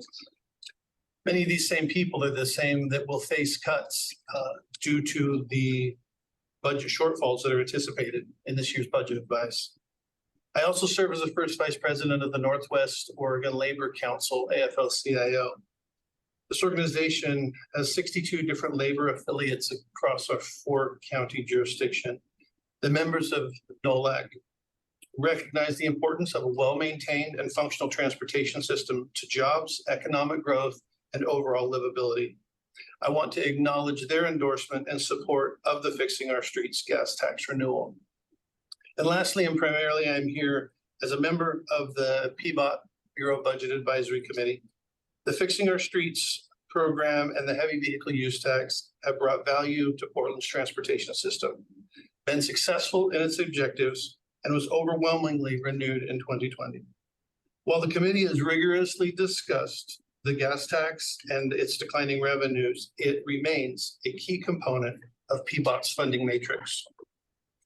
As we transition to our new form of government and hopefully achieve stable mechanisms of funding, know that critical and expected services in our community depend on this referral. We have the transportation infrastructure we choose to fund, and we must do better. PEBOT continues to be directed to make cuts and do less than more. Please send the Fixing Our Streets renewal to voters. Your PEBOT Budget Advisory Committee both supports and asks City Council to look forward to the continued conversation on PEBOT funding on February 8th. Thank you. Thank you, Rob. And colleagues, we are down to our third and final panel, which I think might be a small one today. We should have Jessica with the Safe Routes to School program, and maybe John. Commissioner, we have one more panelist on the second panel. Okay. Corky. Oh, I'm sorry, Corky. I apologize. And I will confess, I don't know what you guys are saying, but I'm not getting any images here at all. So I'm kind of doing this blind. I'm going to hold it against you for a long, long time. My apologies. Thank you so much. No problem. My name is Courtney Collier. I'm Executive Director of the Columbia Corridor Association. Despite being frozen, it's nice to see all of you. I haven't checked the numbers, but it's safe to say that the Columbia Corridor is home to most of the trucks that are paying the heavy vehicle use tax. And based on the past 8 years, CCA urges you to place a renewal of the gas tax on the May ballot and to renew the heavy vehicle use tax. And I encourage you as individuals to vote for it in May. The tax question that I like to ask is, what value am I getting? You got my money, but am I feeling the love? The Fixing Our Streets program was thoughtfully developed 8 years ago, in large part by Mark Lear, right over my shoulder here, and PEBOT staff continues to improve it. The heavy vehicle use tax has been adjusted as variables changed. They didn't have to do that. They could have waited till we complained, but no, they went ahead, spotted that, and made the adjustments. Staff has continually applied the funds in an increasingly efficient manner. For example, going forward, staff is committed to using the funds only for 2-inch grind and overlay, the most efficient depth. Staff's done a great job of putting this program together. They've done a wonderful job of maintaining it and adjusting as we go forward. My thanks to them, and I suggest that we buy them another round. Thank you so much, Corky. And my apologies again. And I think we are now on to our third panel, which at this point might just consist of Jessica with the Safe Routes to School program. Jessica, are you there? I'm here. Good morning. Hi. Good morning. I'm going to keep my video off. You can look at the beautiful bikes. I'm Jessica Fletcher, as you said. I'm a North Portland resident, and I walk and bike everywhere that I can. And I'm a parent volunteer trying to get that option available for our students at Jamestown Elementary. I'm here to speak about the positive impact that PEBOT Safe Routes to School initiative has had at our school, and to be another voice asking you to include the Fixing Our Streets program on the 2024 ballot. 2 years ago, our school was introduced to Safe Routes to School, and since that time, we've had remarkable support in encouraging families to walk and bike, from grant application assistance, setting up walking and biking buses. We've used grants to install a bike fix-it station and pump. And this spring, we're hosting our second Adopt a Bike Day, getting 66 students bikes and safety gear. PEBOT has been on the ground at our Title I school, helping our team build momentum to get students and families out of their cars on their way to school so we can reduce emissions, increase safety, build community, and get students exercise they need. And yes, we've had our challenges. Our students face significant barriers to active transportation. And I've seen firsthand why families and students hesitate to walk or bike to school because of safety concerns. PEBOT Safe Routes team needs your support to handle the safety issues at over 100 schools across Portland. Citywide, our children face issues of chaotic and dangerous pickup and drop-off vehicle movement and busy neighborhood streets right where they're trying to walk and bike to school. While only 15% of James John students currently walk or bike, in a study just this month, more than half want to. I'm inspired by leaders like Sam Balto and the joy being created with the bike bus movement. I cannot help but continue advocating for safe school streets and figure out how to overcome barriers for students to walk and bike to school. So I urge you to put fixing our streets on the ballot and support additional safe routes to school funding. We need leaders advocating for safe school streets, including treatments like diverters and speed bumps on greenways. I hope you can see that fixing our streets and safe routes go beyond infrastructure. These programs are an essential ingredient in creating livable communities and protecting our most vulnerable citizens from avoidable vehicle hazards. Thank you. Thank you very much, Jessica. We sure appreciate your patience and your testimony today. And I will, yes. Commissioner, I'm sorry. I believe that John Isaacs is also on as the last invited testimony. Oh, John, were you able to make it in? I am here, yes. Okay, that's thank you so much for joining us. Please continue. Okay, thank you for the invitation, Commissioner. Pleasure to be here. For the record, my name is John Isaacs, Executive Vice President of Public Affairs for the Portland Metro Chamber. I'm a resident of Southeast Portland, and I prefer he, him. Again, thank you for the opportunity. With over 2,300 members, the Portland Metro Chamber is the largest and most diverse business organization in Oregon and Southwest Washington, and the leading voice for business in the Portland region. The Chamber advocates at all levels of government to improve commerce, encourage community development, and grow regional economic prosperity. Over 80% of our members are small businesses. I'm here to testify in strong support of referring the Fixing Our Streets renewal to voters.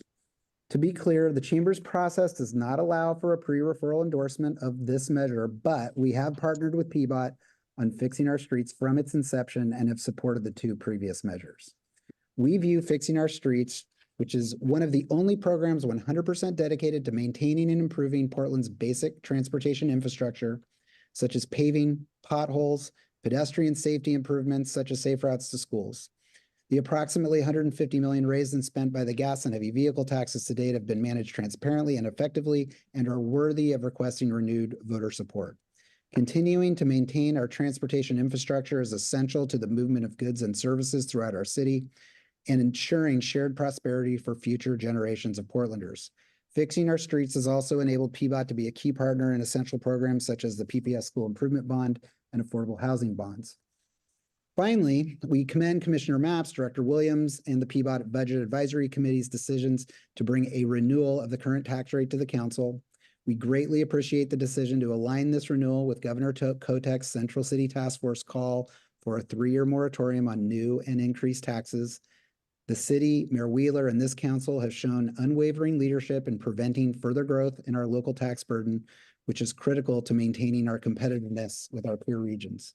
So for these reasons, we strongly support the referral of Fixing Our Streets and look forward to being a partner in the future. Thank you. Thank you so much, John. And I believe that's all of our invited testimony, but let me confirm that. Yes. Yes. Great. Mr. Mayor, that completes our invited testimony. I am sure we have some folks who've signed up to testify too. Keelan, how many folks do we have signed up? Mayor, we have 10 people signed up. Oh, okay, let's do this. We'll give everybody 3 minutes, but I would ask if you're hearing similarities in testimony, it's okay just to say, I agree with whatever somebody else said. And the only reason I'm saying that is because of the disruption this morning. Our schedule is somewhat backed up and we have another council session at 2 p.m. So I'm hopeful that we can get through the morning session prior to that. So just as you're making your remarks, be as to the point as possible. I'll turn it over to Keelan to read the names. First up, we have Aaron Kean.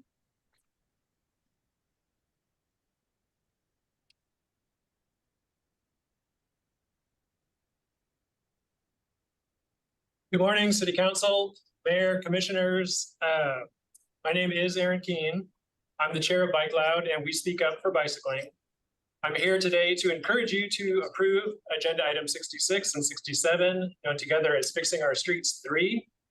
What I like about Fixing Our Streets is that it's all about the basics. As you can see, we're challenged by chaotic times. It's difficult for us just to have a Zoom call.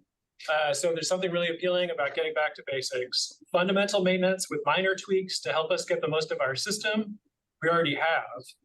As expected from a gas tax, most of the funds would improve the core road network for drivers. But for bicycling, our basic network is the neighborhood greenways. Those are the quiet streets that kids ride to school on, for people who don't feel comfortable riding next to car traffic, that everyone should feel safe on, even walking right down the middle. Greenways run through every neighborhood in the city, and 6 more are being built this year that will go in North Portland, Northeast, East Portland, and Southwest. This proposal fixes our streets by prioritizing some projects on neighborhood greenways in each of the 4 new districts. In my neighborhood, I usually don't ride on the greenway though because it's so bumpy. There are big potholes and ruts that are hard to see in the dark. The pavement's better on any other street. But the greenway has the only safe crossing. It's hard for me to find a good route that's safe and smooth. The proposal fixes our streets by making the neighborhood greenways smoother so people want to ride on them, which keeps them safer. And that's better for drivers too, who want to avoid bikes. When I'm driving, I try to stay off neighborhood greenways, but it's not easy. It feels like my navigation app always chooses these streets. The most effective solution is to install diverters on greenways so impatient drivers like me don't end up on these streets by accident. Cut-through drivers don't like to share streets with people walking and biking. This proposal fixes our streets by recommending diverters as traffic calming for neighborhood greenways to guide through traffic away toward better routes for driving. Fixing our streets is not very exciting. It's basic maintenance, but if it includes smart fixes like PEBOT is proposing, we can keep bikes on bike streets, keep drivers off of them, reduce conflicts, and get the most from the system we already have. Thank you. Next up, we have Songa McBuckland online. Hello. Hello.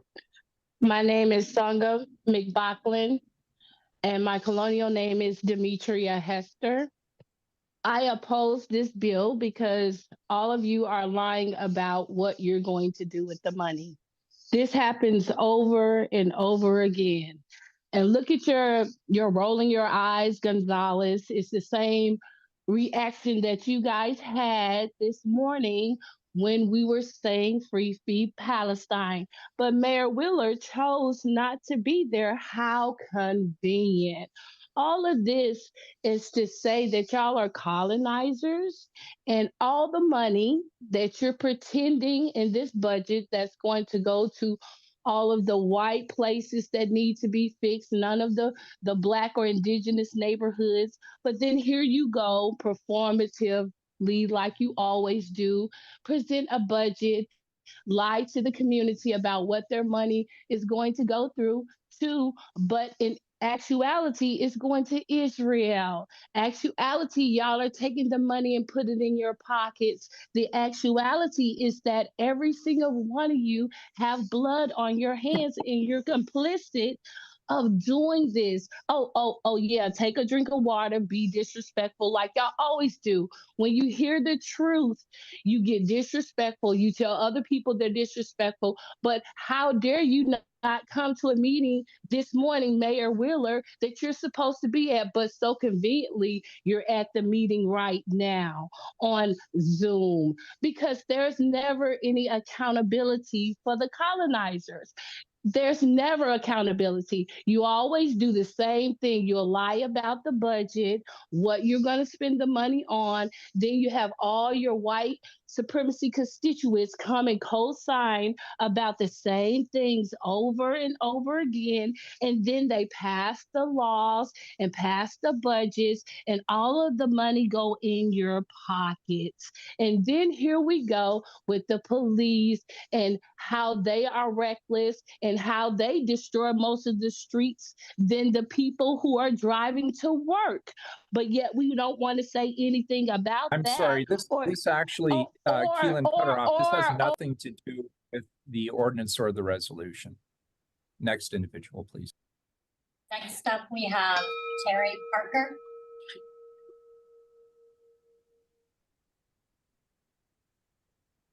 Hi, Terry. Terry Parker, a lifelong Portlander. Try to get through this real fast. History clearly demonstrates higher rates of personal mobility, such as driving, significantly contributes to greater economic productivity, which in turn generates family wage jobs. Automotive technicians can make $100K or more a year, while bicycle mechanics in Portland make between $26K and $47K a year. Guess who needs rent subsidies in addition to being subsidized for the infrastructure they utilize? Nearly 10% of Oregon jobs are directly tied to the auto industry. The 80% of the trips made by motor vehicles in the Portland area are extremely accountable for keeping the economy humming. PEBOT, however, has a longstanding ideologies of not listening to motorists, and along with neighborhoods, continually fails to include these voices in public engagement planning process. Bicycle activists providing lip service on behalf of about 12% of the trips have become the ad hoc directors of PEBOT. The outcry is for safer roads. However, any amateur observer can easily spot bicyclists riding through red stop signals or finding their way around them, traveling against traffic in bike lanes, blowing through stop signs when cars are at intersections, and many other traffic violations bicyclists accuse drivers of making. So what do motorists get for the 10 cents a gallon in Portland? Narrowed, unsafe lanes that wide trailers and big trucks do not fit in, and travel lanes removed or streets closed, often to make room for bus only or bike lanes. All these motor vehicle infrastructure reductions create more residential cut-through traffic, adding VMTs and congestion, which increases fuel consumption and emissions. One 2-axle bus does as much damage to the roadways as 1,200 cars. Pre-pandemic, TriMet made 223 trips a day on 82nd Avenue. It would have taken 267,600 cars in a 24-hour period traveling the entire length of the street to do the same amount of roadway wear and tear.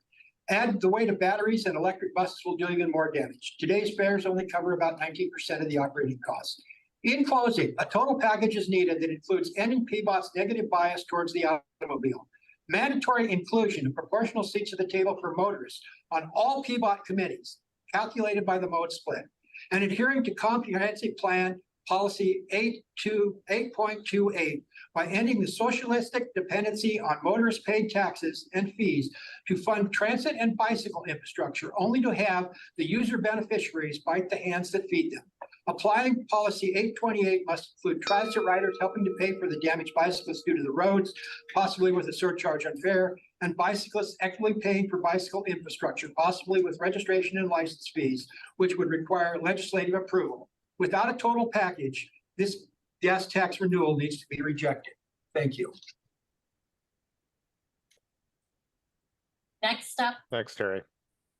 Next up, we have Stacy Triplett. Good afternoon, Mayor Wheeler and members of the City Council. I'm Stacy Triplett. I'm the Engagement Director of AARP Oregon. On behalf of over 65,000 AARP members residing in the City of Portland, AARP Oregon offers these comments in support of Portland's Fixing Our Streets. AARP Oregon has consistently advocated for livable and age-friendly communities, which includes transportation and mobility options and safe streets for all people. Older adults desire personal independence, the ability to age in place, and to fully participate in community life. Key to this is the opportunity for everyone, regardless of age or ability, to travel safely.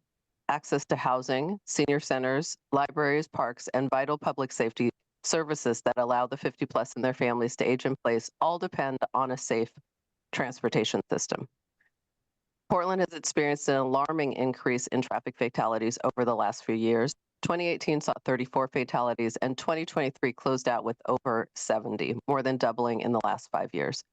Data shows that older adults, people of color, people with lower incomes, and unhoused people are disproportionately more likely to be killed or injured in a pedestrian, bike, or vehicle crash. Now more than ever, we need to invest in our streets and close major gaps in maintaining our critical infrastructure. Fixing our streets reflects a careful balance of investments critical to PEBOT's ability to not fall further behind in meeting the needs of all of our city's residents, especially the most vulnerable users of our streets. AARP Oregon supports accountability for public investments. We appreciate that Fixing Our Streets funds are designated for planning, designing, and building roads that respond to the needs of all users, which will provide older adults a variety of options for getting around, whether walking, taking public transportation, driving their own cars, or sharing rides with family and friends. We also appreciate that the city maintains an oversight committee of Portland residents to advise and support the City Council to ensure public dollars are spent effectively in alignment with stated goals. Fixing our streets provides much needed investments and tools Portland needs to make our streets welcoming and safer for people of all ages and abilities.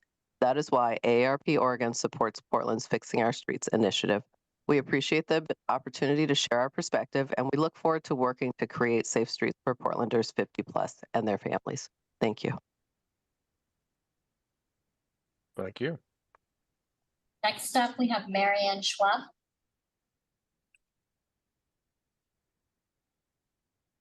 Hi, Marianne. Sitting this long has really been a challenge.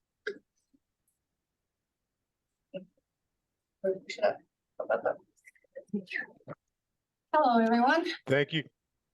Hello, Marianne. Marianne Schwab, Thanks for coming. Sunnyside representative since 1971. This is my city. This is your city. And it's got a few puzzle pieces kind of loosey-goose here. I'd like to talk about the land use comp plan, the 8.23 that Terry Parker just mentioned. Please pay attention to this because there's a missing component here currently. The land use comprehensive plan 8.28 shared costs ensure the costs of constructing and providing public facilities and services are equitably shared by those who benefit from the provision of those facilities serviced.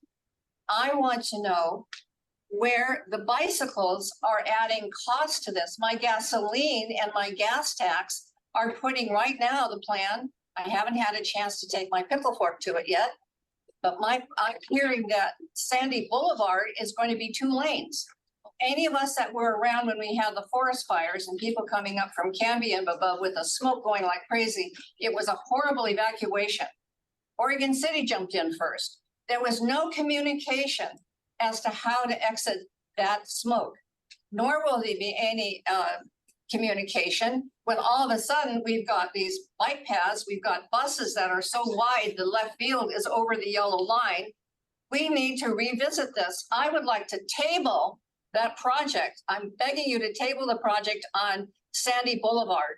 We fought tooth and nail not to have that happen on Hawthorne Boulevard. And we all know how long that took. And my question about the cost is humongous when you're, even though it's only 10 cents a gallon, we as the public don't know how you've already spent the money. I would like to see an audit. I would like to have this tabled another week or so the entire city can put their 2 cents worth in. This had more than just this room full of people, and more than those, I couldn't believe the screaming to get in here. It was kind of frightening. And everyone has a voice, and we're counting on you. We've elected you to make good decisions. And I'll leave you with one quote. It said, "Men make," and I'm going to add women, "make history, not the other way around. In periods where there is no leadership, society stands still. Progress occurs when courageous, skillful leaders seize the opportunity to challenge the things for the future." And that's 1953 with Harry S. Truman, after we got off of a horrible, horrible World War II. I think we're in a very subtle World War III right now with what's happening to our government. Thank you. Next up, we have Kyle Johnson. Hello, thank you, Mayor and Commissioners, for your public service today. It's been a long day. My name is Kyle Johnson, and I am the Vice Chair of Bike Loud PDX. I'm sorry that I cannot be there in person. I spent the last 2 days removing gravel from our bike lanes using a homemade motorized sweeper, and my electric cargo bike is full of gravel. We are here today to urge you to support Fixing Our Streets. This extension of the existing gas tax will help continue to move Portland forward towards a city with modern streets that reflect the values of our city. Portland's bicycle, climate, and transportation plans all call for 25% of all trips to be made by bike, and we still have a long way to go towards meeting that goal. I'm excited that this funding will help to update our vital neighborhood greenway network, which many Portlanders rely on to move around our city by bike. We're especially thankful that diverters are called out as a type of improvement that will be funded. Diverters can take the shape of mini pocket parks, outdoor business seating, and other features that filter out cars and keep our neighborhood greenways safe for kids, families, and older Portlanders and other users who are not comfortable mixing with automobiles.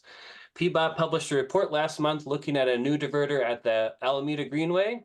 PEBOT found out that there was no impact on nearby streets, and that after the diverter went in, there was a 35% reduction in cars on the Greenway. We hope that PEBOT will use these funds to install many more of these effective treatments around the city. Our streets make up 40% of the surface area of Portland. How we invest and design our streets is a reflection of the values that make up Portland, which is why it is critical that PEBOT follow their existing guidance when rebuilding our streets, which prioritizes first pedestrians, then bicycles, then transit users, and then automobiles. We look forward to engaging with the city on upcoming street rebuilds on Broadway, and most importantly, Sandy, where right now you can't ride a bike on. These redesigns must be in accordance with the policy City Council has adopted. Fixing our streets is an important funding lifeline to PEBOT, and we look forward to working with this and future councils to ensure that we have adequate funding so our streets are safe, accessible, and move us towards a more connected and climate resilient city. Thank you very much. Next up, we have Robert Kalinakis.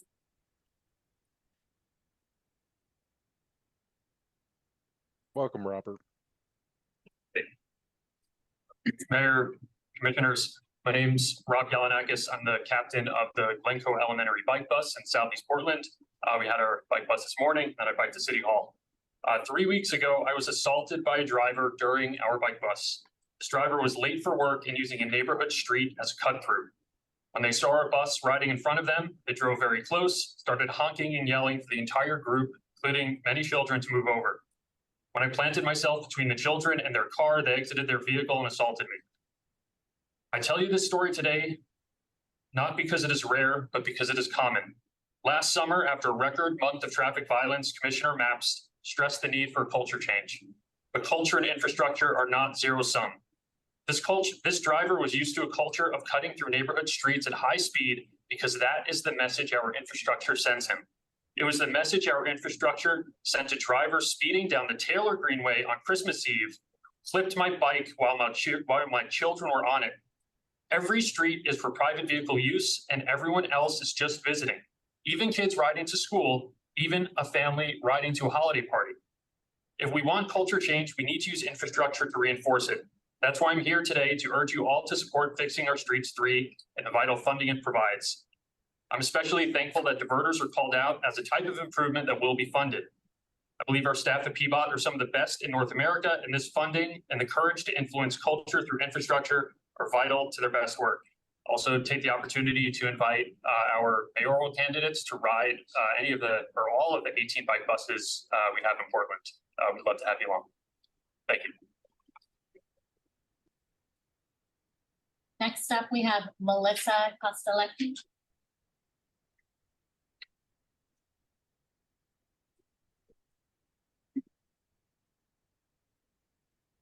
Mayor Wheeler, Commissioners, thank you for the opportunity to speak today.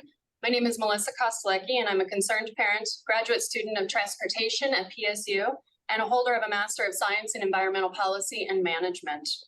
I'm also a transportation ambassador for PEBOT and a member of Bike Loud PDX. And just briefly, I'd like to note that I am also trying to put together a bike bus for my kids' elementary school, the International School of Portland. But we have run into a lot of problems, not least of which due to some pretty intimidating and unwelcoming infrastructure around the school for anyone outside of a car. Yeah. I began biking my kids to school in 2020, primarily as a means to do my part for the climate and our kids' future. But I quickly learned that doing the right thing for our planet also means doing the right thing for our community. One less car on the road means less nitrogen oxides, sulfur dioxide, VOCs, particulate matter, and carbon monoxide entering my fellow Portlanders' lungs. It means improved safety, as a 65-pound vehicle carrying kids at 20 miles per hour is far safer than going 45 miles per hour in a 4,500-pound vehicle.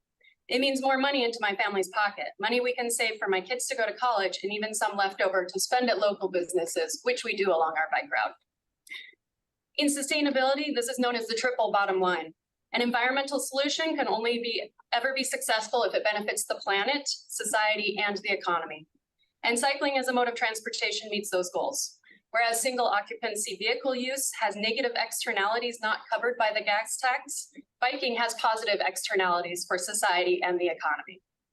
This makes great infrastructure like neighborhood greenways and ample diverters and fully separated bike lanes safer and more comfortable. And such infrastructure is the only reason commuting by bike is at all feasible for us. I cannot stress enough that the more diverters and hardened separation from traffic, the less we have to worry about impatient, inattentive, or impaired drivers. The safer we make our streets, the more families like my own will be encouraged and even excited to travel along them, spend time in them, get to know our communities, and support our local economy. I therefore want to thank PEBOT for this Fixing Our Streets program and for including language regarding diverters and hardened infrastructure in the most recent draft. And I look forward to your commitment to making our city a more human-centered place to live. Thank you. Thank you. Next up, we have Myra Torres.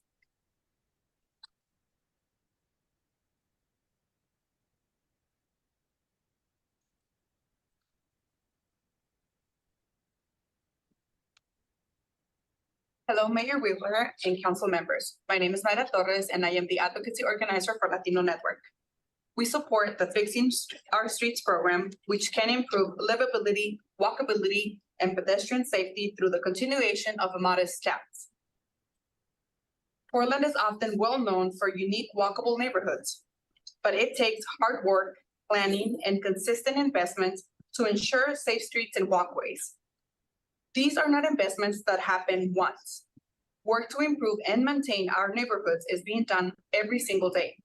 We also know that not all neighborhoods get the same opportunities for safe street investments, making it even more critical to continue this funding and expand street and pedestrian improvements in the communities that need it the most, especially in further east side neighborhoods. The addition of district-specific is especially important. District-specific set aside to align with the new council districts is especially important as it gives our new council opportunities to be directly responsive to hyper-local street and walkway projects. Fixing Our Street program investments are great examples of how to increase community safety through lightning, wayfinding, pedestrian and bike pathways, traffic calming, greenways, and so much more. We often hear from our community about the desire to incorporate more walking to improve healthy living, including walking to schools and local parks for recreation.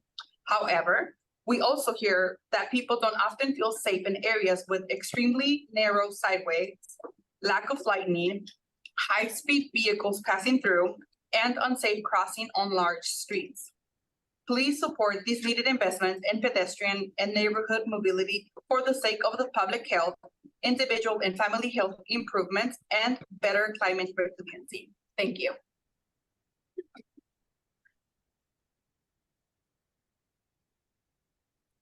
Next up, we have Claire Schlock. Welcome, Claire.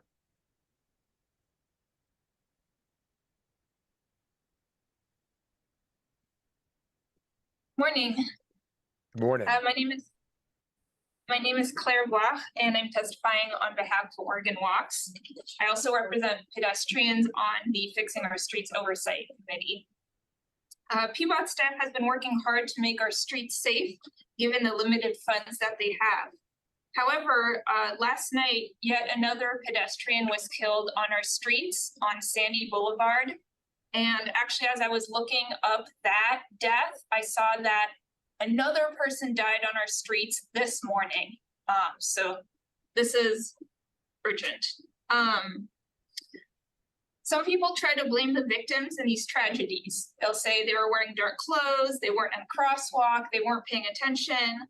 But the truth is, if we had lower speeds, fewer people would die in these crashes. They would be survivable.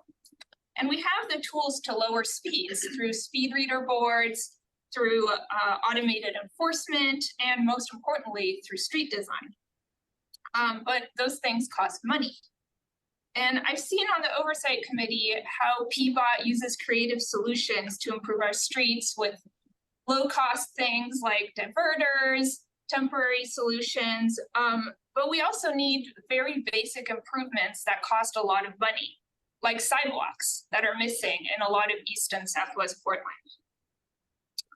In light of this, I ask you to refer fixing our streets to the voters, but don't stop there. We need more to get the safe streets that Portland deserves, and ask you to help PEBOT find that additional funding.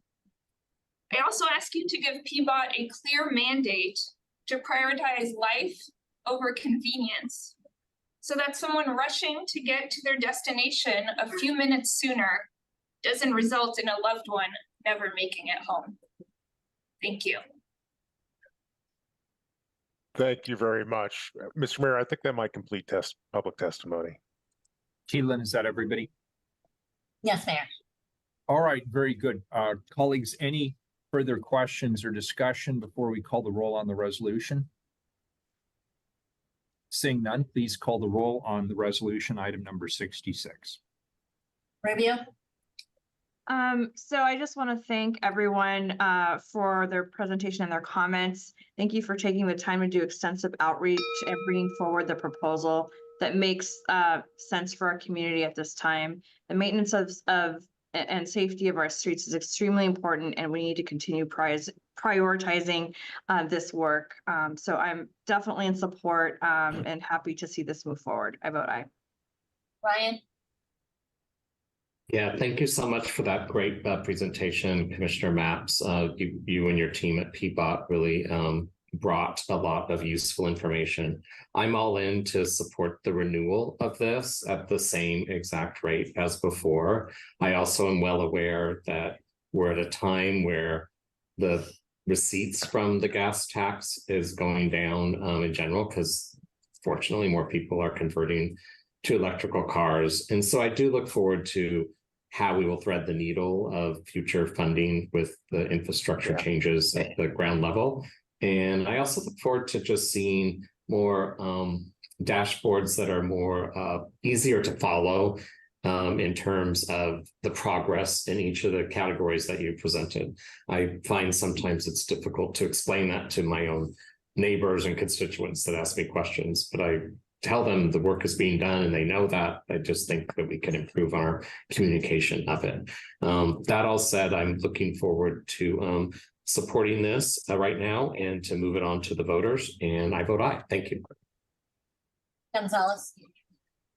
I just want to thank Commissioner Mapps, the many folks who testified today, including city employees. I know it's been a highly disruptive day. I apologize you had to endure what you did today, and just appreciate you stepping forth. I am voting wholeheartedly to support this referral. I echo Commissioner Ryan's comments that we need to identify a long-term funding solution for PEBOT that is stable. The gas tax is obviously a component of that, but it is but one piece, and a long-term jigsaw puzzle we all need to solve together. With that, I vote aye. Number one, I want to thank my colleagues on council for your support. I want to thank everyone who showed up today to testify. And I want to thank you not only for your testimony, but for your incredible patience. It's always interesting here in the city of Portland. I have a couple of other thanks that I want to send out, in particular to our PEBOT director, Millicent Williams. She's done an amazing job. Also want to recognize Mark Lears, Sarah Wright, Shoshana Cohen, Matt Grum, all on our PEBOT team. They're doing amazing. Also, I would be remiss if I didn't recognize Hannah Schaefer and our entire PEBOT communications team. They did great work on this particular item, and we saw the amazing work they did for us during the storm last week. And in-house in my own office, Michelle Rodriguez, Cynthia Castro, Jackson Paul, Andrew Baker, all were indispensable in helping bring us to this moment. With a heart filled with gratitude, I vote aye. Wheeler? I want to thank everybody who testified. Commissioner Mapps, I want to thank you and your staff and everybody at PEBOT who worked on this resolution and the associated ordinance. I think it's a very thoughtful proposal. You used the term threading the needle. I think it threads the needle really, really well in terms of what our immediate needs are in maintaining the status quo around funding, but also acknowledging that a lot of people in our community are not in the mood to support increased or new taxes. And that's the risk that we take right now. But I don't see any rational alternative to referring this to the ballot and asking the public to support what they've already supported so that we could continue the basic work around maintenance, prevention, and safety that PEBOT does. So I really want to applaud you, Mingus, and your PEBOT colleagues for bringing forth what I think is a really smart proposal. So thank you for doing it. I vote aye, and the resolution is adopted. The ordinance is a first reading of a non-emergency ordinance. It moves to second reading. Thank you, everybody who showed up today to testify. Thank you.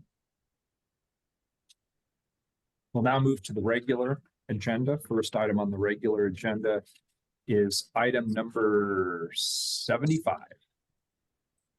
Accept bid of $1,687,301. Life River Corporation.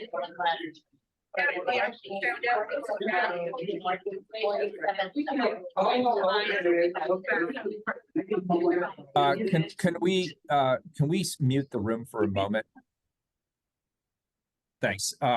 Cornfoot Road, colleagues, it's an important freight route and a main route to the Portland Airport. This report authorizes the Portland Bureau of Transportation to pave a portion of Cornfoot Road, including illumination improvements, which will help with safety, as well as installing new guardrails along the south side of the route. We have Chief Procurement Officer Biko Taylor here to present the report. Biko, welcome.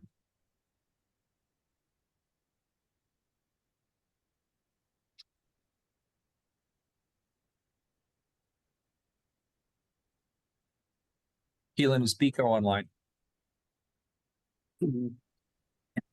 Yes. Mayor, I had a quick point of clarification. I'm here, Mayor Wheeler. Okay, Commissioner Gonzalez, go ahead. Just on 67, I think you properly identified that passed the second reading. I think in the intro, somewhere along the line, we identified it as a resolution. So I was slightly confused when I was testifying. No, there were two items read together. Item 66, the resolution. Got it. We can vote on that. 67 So, is being of a non-emergency ordinance. Got it. Okay, I misunderstood your summary at the end. I apologize. Thank you. Not a problem. All good. Not a problem at all. And actually, I appreciate it because from time to time, I do mess things up, and it's always helpful if somebody catches it before we adjourn. So Biko, welcome. It's good to see you, Director Taylor. Good afternoon, Mayor Wheeler, and also members of council. I apologize for that. My tech was, I had a small issue. But in the matters of our ordinance, on June 15th, 2022, council approved ordinance 190874 for the completion of this project. At the time, the engineering estimate was $2.2 million, and the confidence level was moderate. Procurement Services issued the invitation to bid on September 28th, 2023, and then we had a due date that was established for November 9th, 2023. In total, we received 7 bids for this project. Knife River Corporation Northwest is the low bidder and the recommended awardee. Their bid is $1.7 million, which is roughly 30% under budget. One remark on the budget item, from what I understand, our colleagues at the Bureau did include PE costs, professional engineering costs, in that original quote, which is why it's so far under budget. We're working together to ensure that we don't include that cost in future quotes. So just wanted to give you some context of why it was 30% under budget. Moving forward, the city's standard 20% aspirational goal did apply to this project. 79% of this project will be performed by Knife River Corporation Northwest. Knife River also met the 20% requirement, so 20% of the contract will be performed by certified co-bid subcontractors. Just a bit about Knife River. They are located in Tangent, Oregon. They are not a state co-bid certified contractor. They do have a current City of Portland Business Tax registration and are in full compliance with all of our city contracting requirements. If there are any questions about the procurement process, I'm happy to answer those questions now. I also have a colleague from PEBOT, Winston Sandino, in attendance as well. And that concludes my presentation. Thank you, Director Taylor. Winston, did you have anything you wanted to add? Commissioner Maps? I just want to point out something for my colleagues on council. We just talked about two items that came out of my shop at PEBOT, the renewal of the Fixing Our Streets program and the extension of the heavy vehicle use tax. We didn't spend a lot of time earlier talking about the heavy vehicle use tax. I think that everyone on council should know that the heavy vehicle use tax is funding a significant portion of item number 75. This is an example of how that particular program makes a difference in the real world. Just wanted to share that with you. Thank you very much. Thank you, Commissioner. And if there are, do we have public testimony on this item, Keelan? No one signed up, Mayor. Very good. I'll entertain a motion to accept the report. So moved. Commissioner Maps moves. Can I get a second, please? Second. Commissioner Ryan seconds. Any further discussion? Seeing none, please call the roll. Rubio. Thank you, Commissioner, for bringing this forward. Biko, thank you for your work and presentation. It's important work that needs to move forward. I vote aye. Ryan. Aye. Gonzalez. Aye. Maps. Aye. Wheeler. Aye, the report's accepted. Thanks, Director Taylor. Item number 76, an emergency ordinance. Case settlement of Marissa Moon bodily injury lawsuit for $81,000 involving the Portland Police Bureau. Colleagues, this ordinance resolves a lawsuit brought against the city in June of 2022. Deputy City Attorney Carrie Caldwell and Senior Claims Analyst Dave Farrow are here to walk us through the ordinance. Welcome, Carrie. And thank you. Good afternoon. This lawsuit arises out of injuries to Miss Moon during a protest where Portland police officers responded near the Portland Police Association building in North Portland on August 24th, 2020. Miss Moon was among a large number of protesters who remained near the PPA building after the Portland Police Bureau declared an unlawful assembly and ordered the crowd to disperse. Miss Moon's right wrist was injured when the PPB dispersed the crowd.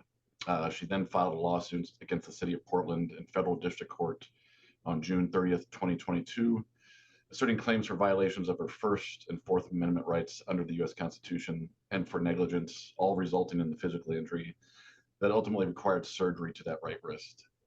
The parties participated in a judicial settlement conference with Oregon District Court Judge Mustafa Kasubai and ultimately agreed upon a settlement of $81,000, inclusive of attorney's fees to resolve the claims.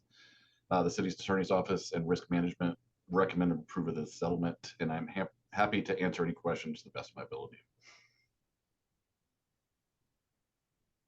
I think Judge or Mary, you're muted. yeah, that's inevitable at least once, right? Colleagues, any questions? Any public testimony on this item, Keelan?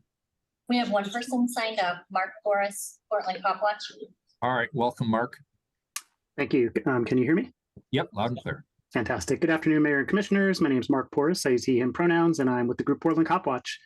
We understand the parties have come to an agreement, and we have no objection to the city paying $81,000 to settle this bodily injury lawsuit due to the harmful actions of 3 unnamed Portland police officers. We testify on these police brutality settlements to provide you with information that we hope will prompt you to discuss the policy decisions that lead to these incidents. Specifically, we mean policy decisions about police use of violence to enforce state power. This brings the total amount paid out just for the 2020 protests to more than $2.6 million. Our records also show this is the 4th settlement stemming from PPB brutality on August 24, 2020. According to court records on that day, Ms. Moon, a licensed clinical social worker, was peacefully protesting with a small crowd in a parking lot off North Lombard Street when PPB officers ran at her and smashed her into a cement wall, breaking 2 bones in her wrist and making no effort to offer her assistance afterwards. Court records say PPB indiscriminately unleashed tear gas into the crowd and pushed the crowd into the residential neighborhood north of Lombard. PPB officers repeatedly sprayed Ms. Moon with tear gas and struck her as she attempted to comply with orders to disperse. Ms. Moon was not arrested or charged for breaking any laws. However, she did undergo surgery to implant screws, plates, and wires into her wrist. We hope Ms. Moon has recovered from both the physical and emotional injuries inflicted by the 3 unnamed civil servants who, for all we know, are the same 3 cops that brought us here 2 weeks ago for Erica Clark's $158,000 settlement. As our elected officials, what can you do about this? PPB's training directive, Directive 1500, lists misconduct complaints, problematic uses of force, and concerns reflected in court decisions as items to be considered during the Bureau's annual training needs assessment. The 2023 annual training plan, which came out in December of 2022, does not list any trainings on court decisions or misconduct settlements. We encourage you to require the Bureau to develop an annual in-service training that's informed by these settlements. As a start, all sworn officers should watch the recent testimony from Erica Clark and her parents, and that of Dexter Pierce from September of last year. Testimony from surviving members of the community that have been compensated by the city for harm caused by police brutality is powerful and has the potential to change officer behavior. We understand the city attorneys asked you not to comment on the behavior of PPB officers during these settlement presentations at City Council. However, we believe it's necessary for you, the public, and the sworn officers of the Police Bureau to understand the harm that is done when dangerous cops are allowed to retain their badges and harm people repeatedly. At the November Police Bureau-wide Advisory Committee meeting, Interim Chief Day stated that one of the 3 priorities he has for his short term is transparency and accountability. Please help the Interim Chief accomplish this by complying with paragraph 170E of the U.S. v. City of Portland Settlement Agreement, requiring the city to report the number, nature, and settlement amount of civil suits against PPB officers. We understand it may be easy for some to tune us out because of the name of our organization. However, the vast majority of what we do is policy work, and the underlying message that we deliver is that as long as they're a Portland Police Bureau, it must be free of brutality, corruption, and racism. Thank you. Thanks, Mark. Appreciate it. Any further public testimony, Keelan? No, Mayor. Any further discussion? This is an emergency ordinance. Please call the roll. Rubio. Aye. Ryan. Aye. Gonzalez. Aye. Maps. Aye. Wheeler. Aye. The ordinance is adopted. Item number 77, a non-emergency ordinance. Authorize short-term subordinate urban renewal and redevelopment funds on behalf of Prosper Portland to finance projects in urban renewal areas. Colleagues, this ordinance is a technical requirement that authorizes the city to issue taxable short-term bonds on behalf of Prosper Portland, the city's economic development agency. We renew this authorization every few years so that Prosper can continue to fund projects in urban renewal areas with existing tax increment revenues. City Debt Manager Matt Gierach from the Bureau of Revenue and Finance and Tony Barnes from Prosper Portland are here to walk us through the item. Welcome, Matt and Tony. Thanks for being here. Good afternoon, Mayor Wheeler and City Council. Thanks for the opportunity to be here. For the record, I'm Matt Gierach, Debt Manager of Bureau of Revenue Financial Services, and I'm joined by, mentioned, Tony Barnes. As already mentioned, this is a technical item that allows the city to utilize tax increment revenues within the requirements of state law. Under Oregon law, specifically ORS 457, the property taxes generated from an urban renewal area must be used to repay the area's debt, and therefore they cannot be used to directly pay for project costs.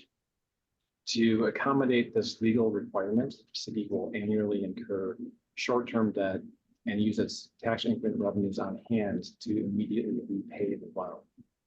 This typically occurs as an overnight loan with a bank.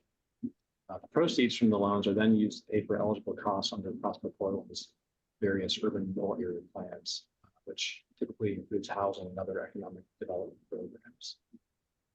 This financing method has been historically used by the city annually for at least 20 years, and it provides a more cost-effective way to fund urban renewal projects as compared to long-term bonds.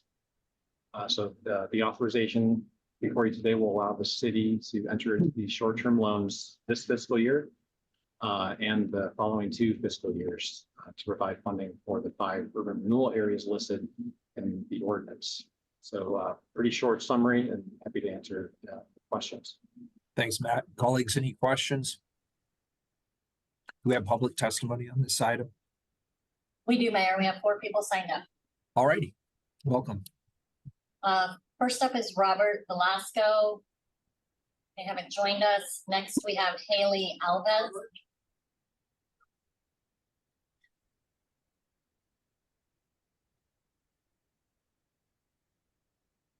Haley, can you hear us? Thank you. Thank you, Council, for hearing my testimony. My name is Haley Alves, and I'm a representative with the Western States Regional Council of Carpenters, the Carpenters Union here in Portland, and I live and work in the city of Portland. Part of my job is I regularly visit job sites in the area. I talk to workers and listen to their stories.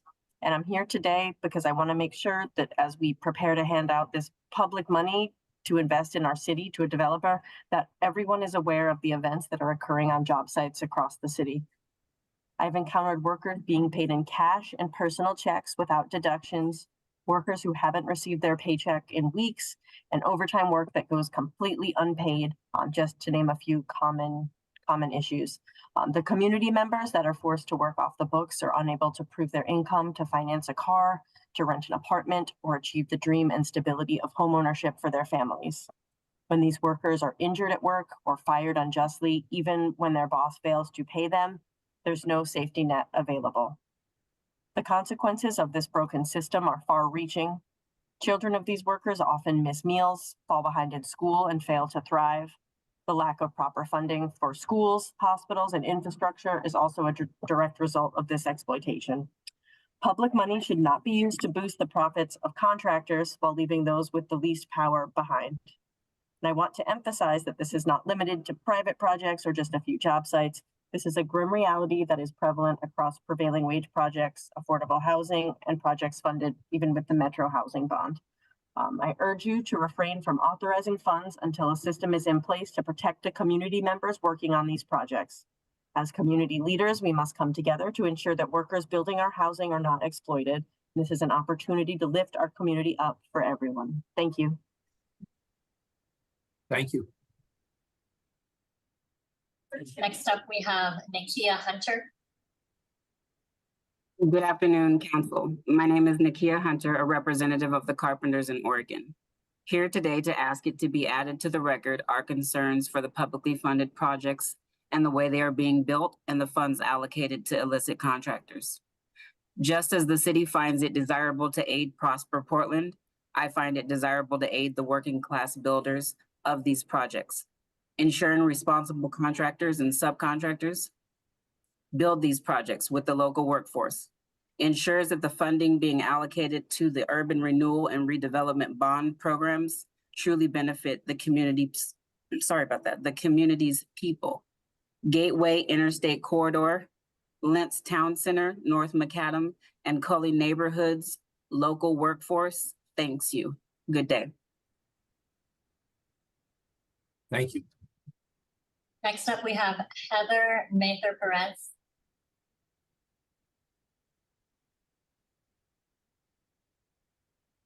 Heather, can you hear us?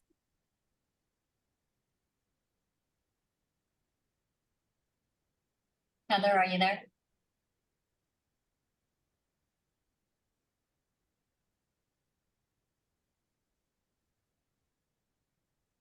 Heather, would you like to testify?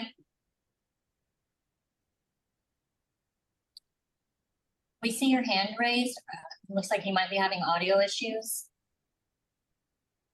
If you call the phone number that you received as part of your Zoom invitation, we'll be able to hear you through your phone.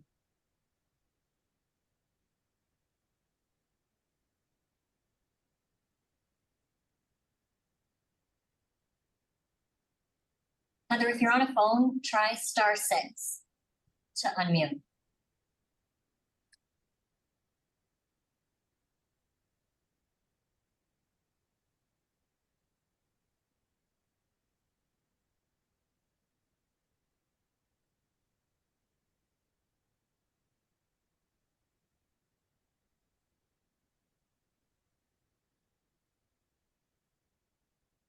Do you want to try to unmute again?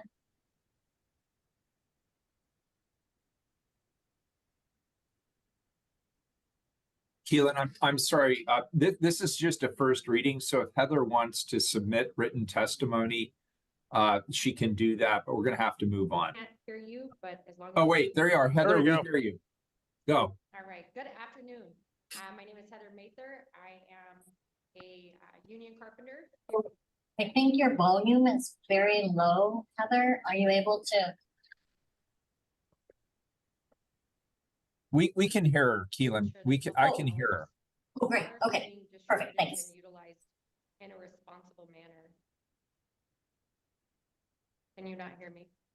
Can you speak up, Heather? Some people say yes, some people say no. I'll just keep going.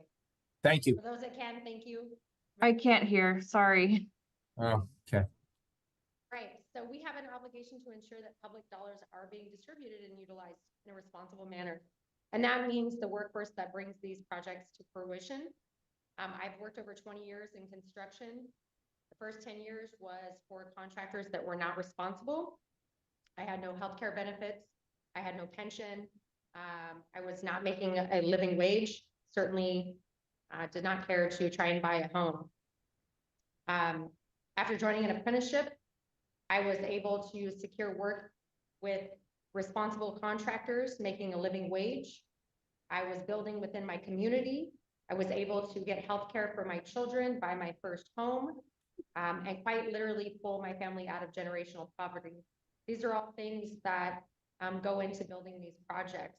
Prosper Portland's values stress economic growth and opportunity, stating that we are most effective when we work together with our public, private, and community partners. My ask of you today is that this board ensure the foundation is in place to hold developers and GCs accountable for who they choose to build with in our communities. Thank you for your time. Mayor, that completes testimony. All right, very good. Colleagues, any further discussion on this item? Questions? Seeing none, this is a first reading of a non-emergency ordinance. It moves to second reading. Next item, please, also a non-emergency ordinance number 78. Authorize competitive. Yeah, 70. Authorize competitive solicitation and execution of price agreements for sodium hypochlorite for amount not to exceed $12,500,000 over 5 years. Commissioner Maps. Thank you, Mr. Mayor. Colleagues, this item comes to us from the Bureau of Environmental Services. This ordinance authorizes environmental services to solicit competitive bids from contractors and award multiple price agreements for bulk delivery of a disinfectant that is essential for the wastewater treatment process. Now, under this ordinance, up to 3 price agreements will be awarded for a total not to exceed value of $12.5 million over 5 years. Here to tell us more about this ordinance, we have Kyle Stevens, BES O&M Operations Manager for Environmental Services. Welcome, Kyle. Thank you, Commissioner Maps, and good afternoon, City Council. I'm Kyle Stevens. I manage the Tryon Creek Wastewater Treatment Plant for BES, and I help manage the chemical contracts for both treatment plants. I'm here today representing the Operations Maintenance Group, and I'm grateful to all the people at BES and the Commissioner's Office that have helped us get this presentation before you today. I first want to recognize the breadth of information that you all engage in during these council meetings, and appreciate the time that you spend with these different topics. This presentation will be a slight change from most, and may take you down memory lane as we talk about chemistry and biology. I want to quickly give a quick shout out to our essential employees that have worked tirelessly over the last 2 weeks, keeping our city operating, keeping the critical infrastructure operating amid the harsh winter weather that we experience, and that they answer to each time we have these types of events come up. I'm here today, as Commissioner Mapp said, requesting approval to solicit for new sodium hypochlorite contracts. Next slide, please.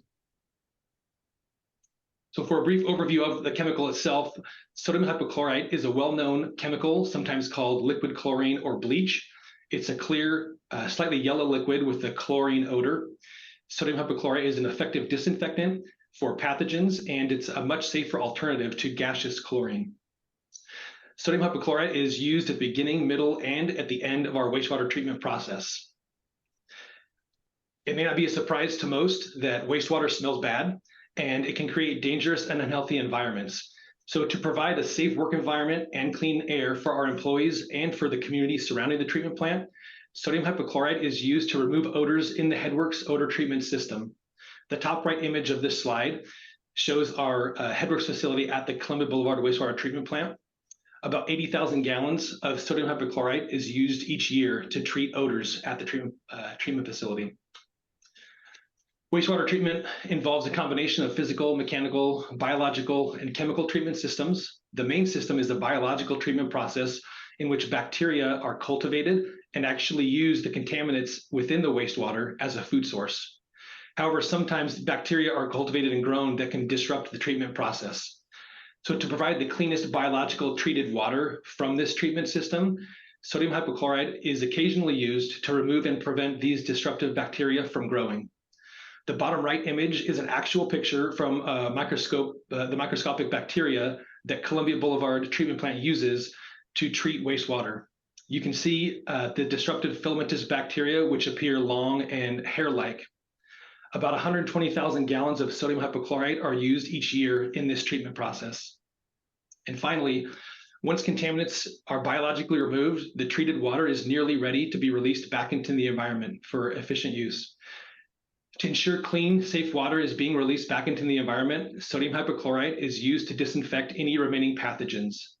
The bottom left image shows the treated, clarified water prior to disinfection on a rainy day. Disinfection is the largest consumption of our sodium hypochlorite use at about 1 million gallons per year. Next slide, please. To give some background on the current sodium hypochlorite contract that we have, it was established in 2014 and was extended one time for 5 years. This contract is set to expire on December 1st of 2024. We've had a great relationship with this vendor and are excited to go out and solicit for additional contract support. We have seen significant price increases over the last few years with this chemical. Many of you may remember we came to council in 2022 seeking additional funding for this contract. It's important to note that these price increases were not exclusive to the city of Portland or our vendor, but were impactful nationwide because of shortages in feedstock chlorine and logistical challenges the nation saw. These price increases appear to be slowing down, as you can see through the last several years, and we don't anticipate seeing anything like we did in the future. Next slide, please. This table outlines the forecasted contracts broken down. As you can see, the cost of chemical use at the Tryon Creek wastewater treatment plant is TCWTP is about $125,000 of sodium hypochlorite per year. In comparison, the Columbia Boulevard wastewater treatment plant, CBWTP, which is the largest wastewater treatment plant in Oregon, uses about $2.35 million of this chemical per year. So the total contract amount needed is $2.5 million per year, with a total 5-year need of $12.5 million. With this contract, we are also seeking additional vendors awarded instead of just having one vendor supply this contract to be able to get competitive pricing and resiliency through the life of this contract. Next slide, please. So today we're seeking authorization to use the competitive solicitation process to obtain a new contract for bulk sodium hypochlorite. I want to thank you all again for your time and be happy to answer any questions you have.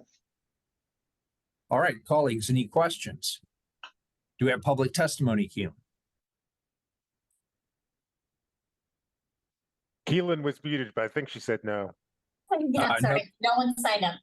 No one signed up. Very good. All right, thank you for the presentation. We appreciate it. This is a first reading of a non-emergency ordinance. It moves to second reading. And thank you for the actual information on the sodium hypochlorite. I didn't know almost all of that, so that was very educational. I really appreciate it, Kyle. Thank you. Number 79, this is a second reading. Authorize Director of the Bureau of Environmental Services to enter into settlement with Oregon Department of Environmental Quality for environmental cleanup and natural resource damage claims regarding the Columbia Slough. Colleagues, last week, Commissioner Mapps led us through a really thorough and interesting discussion about this item. We heard the presentation. We had public testimony. Is there any further issue on this second reading? Seeing none, please call the roll. Rubio. I want to thank Commissioner Mapps for his leadership and also thank Annie and Andrew and staff for their diligence and good work and all the other staff and parties who worked to reach this settlement. It's an important milestone and it's great to begin this historic cleanup. I vote aye. Brian. Yes, I concur with the comments from Commissioner Rubio. This is a really exciting milestone. Vote aye. Gonzalez, Aye. Maps, Aye. Wheeler, Aye. The ordinance is adopted. Item number 80, also a second reading. authorize competitive solicitation and contract and provide payment for construction of the SEI Grand Avenue Risers project number E11489 for an estimated cost of $2,458,000. Any further discussion on this item? Seeing none, please call the roll. Rubio, Aye. Ryan, Aye. Gonzalez, Aye. Maps, Aye.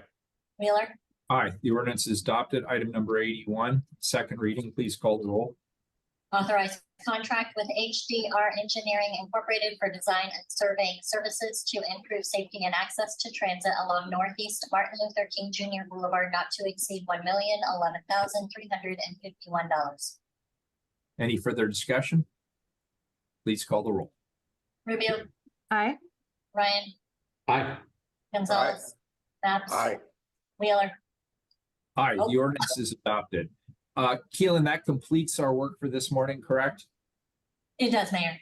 All right, so I'm going to have somebody from my office reach out to all of you to poll you on what you'd like to do this afternoon. I'm told the Wi-Fi issue is resolved, and we can either go back to chamber or we can just stay virtual this afternoon. So we'll be in touch with you in the next couple of minutes. Thank you, everybody. We're adjourned.